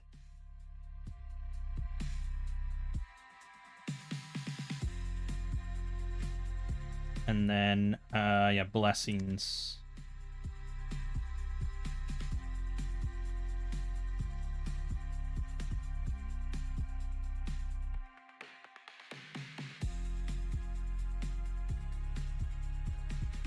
Yeah, okay.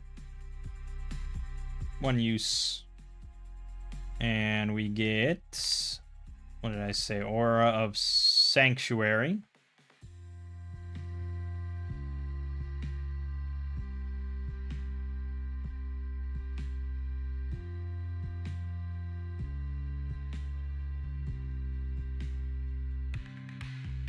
Two rounds, 20 feet aura, evil or chaotic.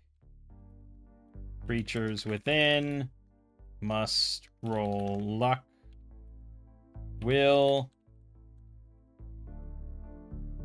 or lose action. Pretty powerful, especially at lower levels when they have very low abysmal luck will rolls. Okay, and turning. Classic. We're also going to nerf it the same way we nerfed the other one. Down to 1d4 plus level.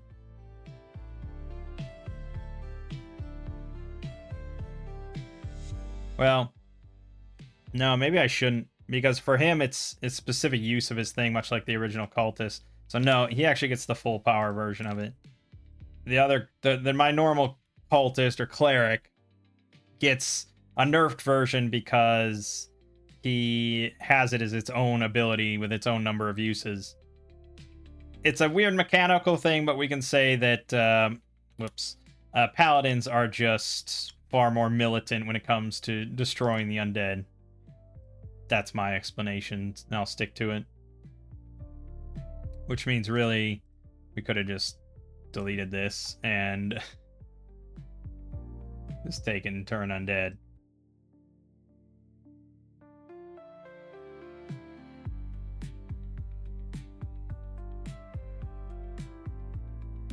Well, the annoying thing is it puts us at a spell.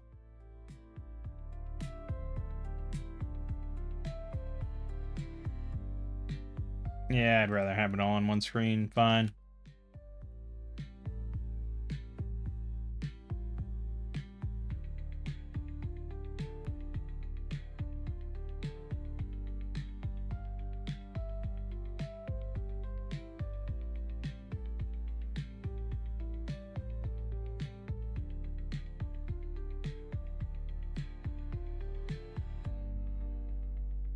Yeah.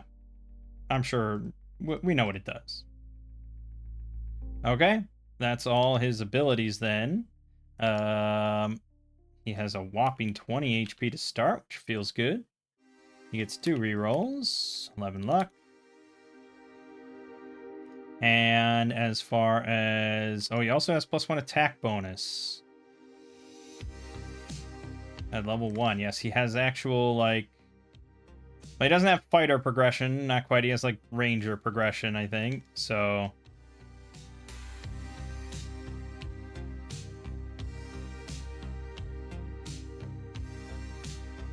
Yeah. Pretty good. Pretty good. And then he's going to start with a holy symbol, of course. And as before, I'm not going to have that take up a slot. Basically just attached to like the front of his armor. In my games, paladins are all paladins of Bahamut. And they all always have to display their holy symbol, like visibly. So there's no hiding the fact that they're a paladin. I like that. They get a spear.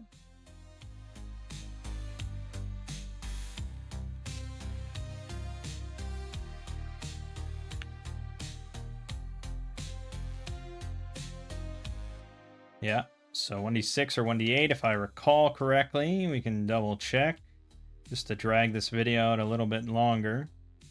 1d6 or 1d8 can throw 30 feet without penalty.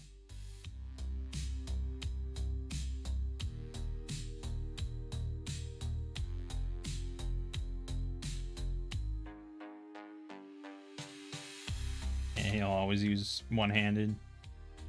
Blade trauma on a spear is going to be 1d12.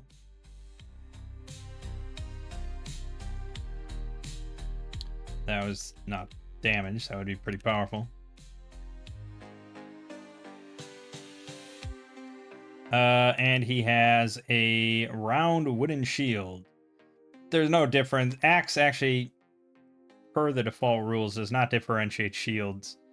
There is optional rules somewhere, I'm pretty sure, that does differentiate between numerous types of shields.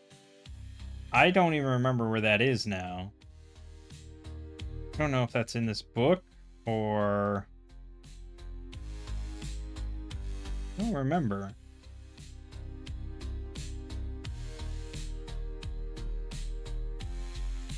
It's somewhere. I know for a fact.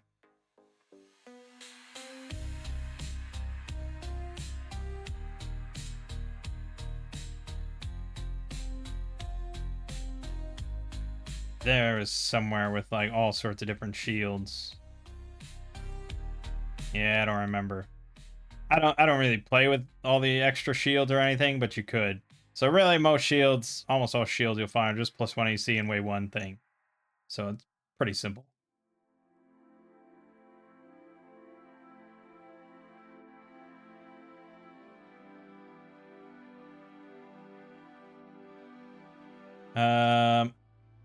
Yeah, we want to just... What are they...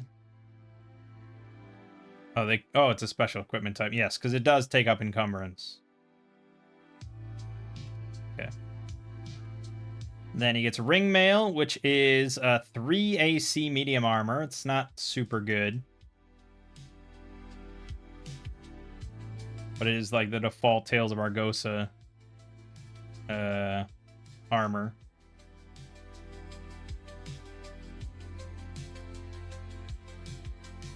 (14 AC is not super hot, let's be real. And that's going to be 3 dummy slots. Alright. He also has military cloak, guard's tunic, pants, embossed belt, low boots, backpack, belt pouch, tinderbox, 6 torches, weaker ration, and 2 gold. 2 gold. He's got... Oh boy. Rations. 1 week of rations, so that's 7.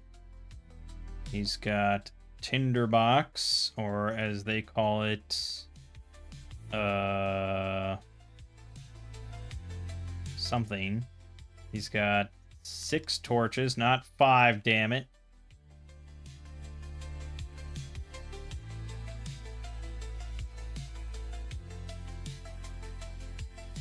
Okay, fuck it, I'll just add tinderbox. What do I care?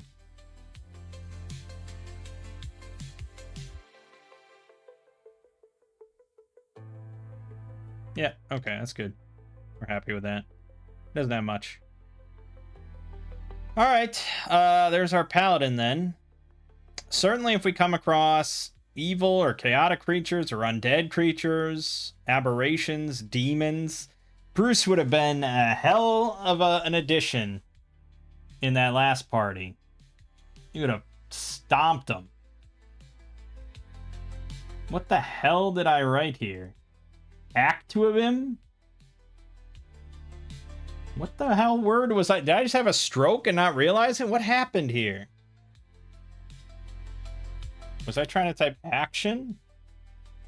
Might have been it. Yeah, 1d8 plus level, undead, aberrations, or demons. Yeah, basically, it would have just affected the 3 mains. They would have had to roll luck, will, or resist fleeing. To resist fleeing. But that still would have been a pretty big thing. You know, Xander took quite a bit of damage from that main just beating on him. And then Aura of Sanctuary would have been insane. Luck Willer, just lose your action and have him webbed up, and oh man. We'll see how it goes. Yeah. The real problem, I guess, is Melanie. I don't know what she's gonna do.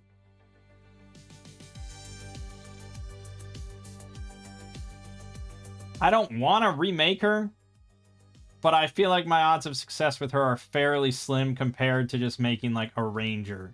I do think she offers quite a bit of utility with like remote hand. But in combat, she's just going to be so fucking useless that it's almost like I'd rather just like hire her as like a henchman to just come along and use remote hand on stuff while I bring a second adventurer along. So I might end up making a new character to replace her. That might be what I might just whip up a third character as a comparison, and if it's better, then I'll take it. Otherwise, we'll stick with Melanie.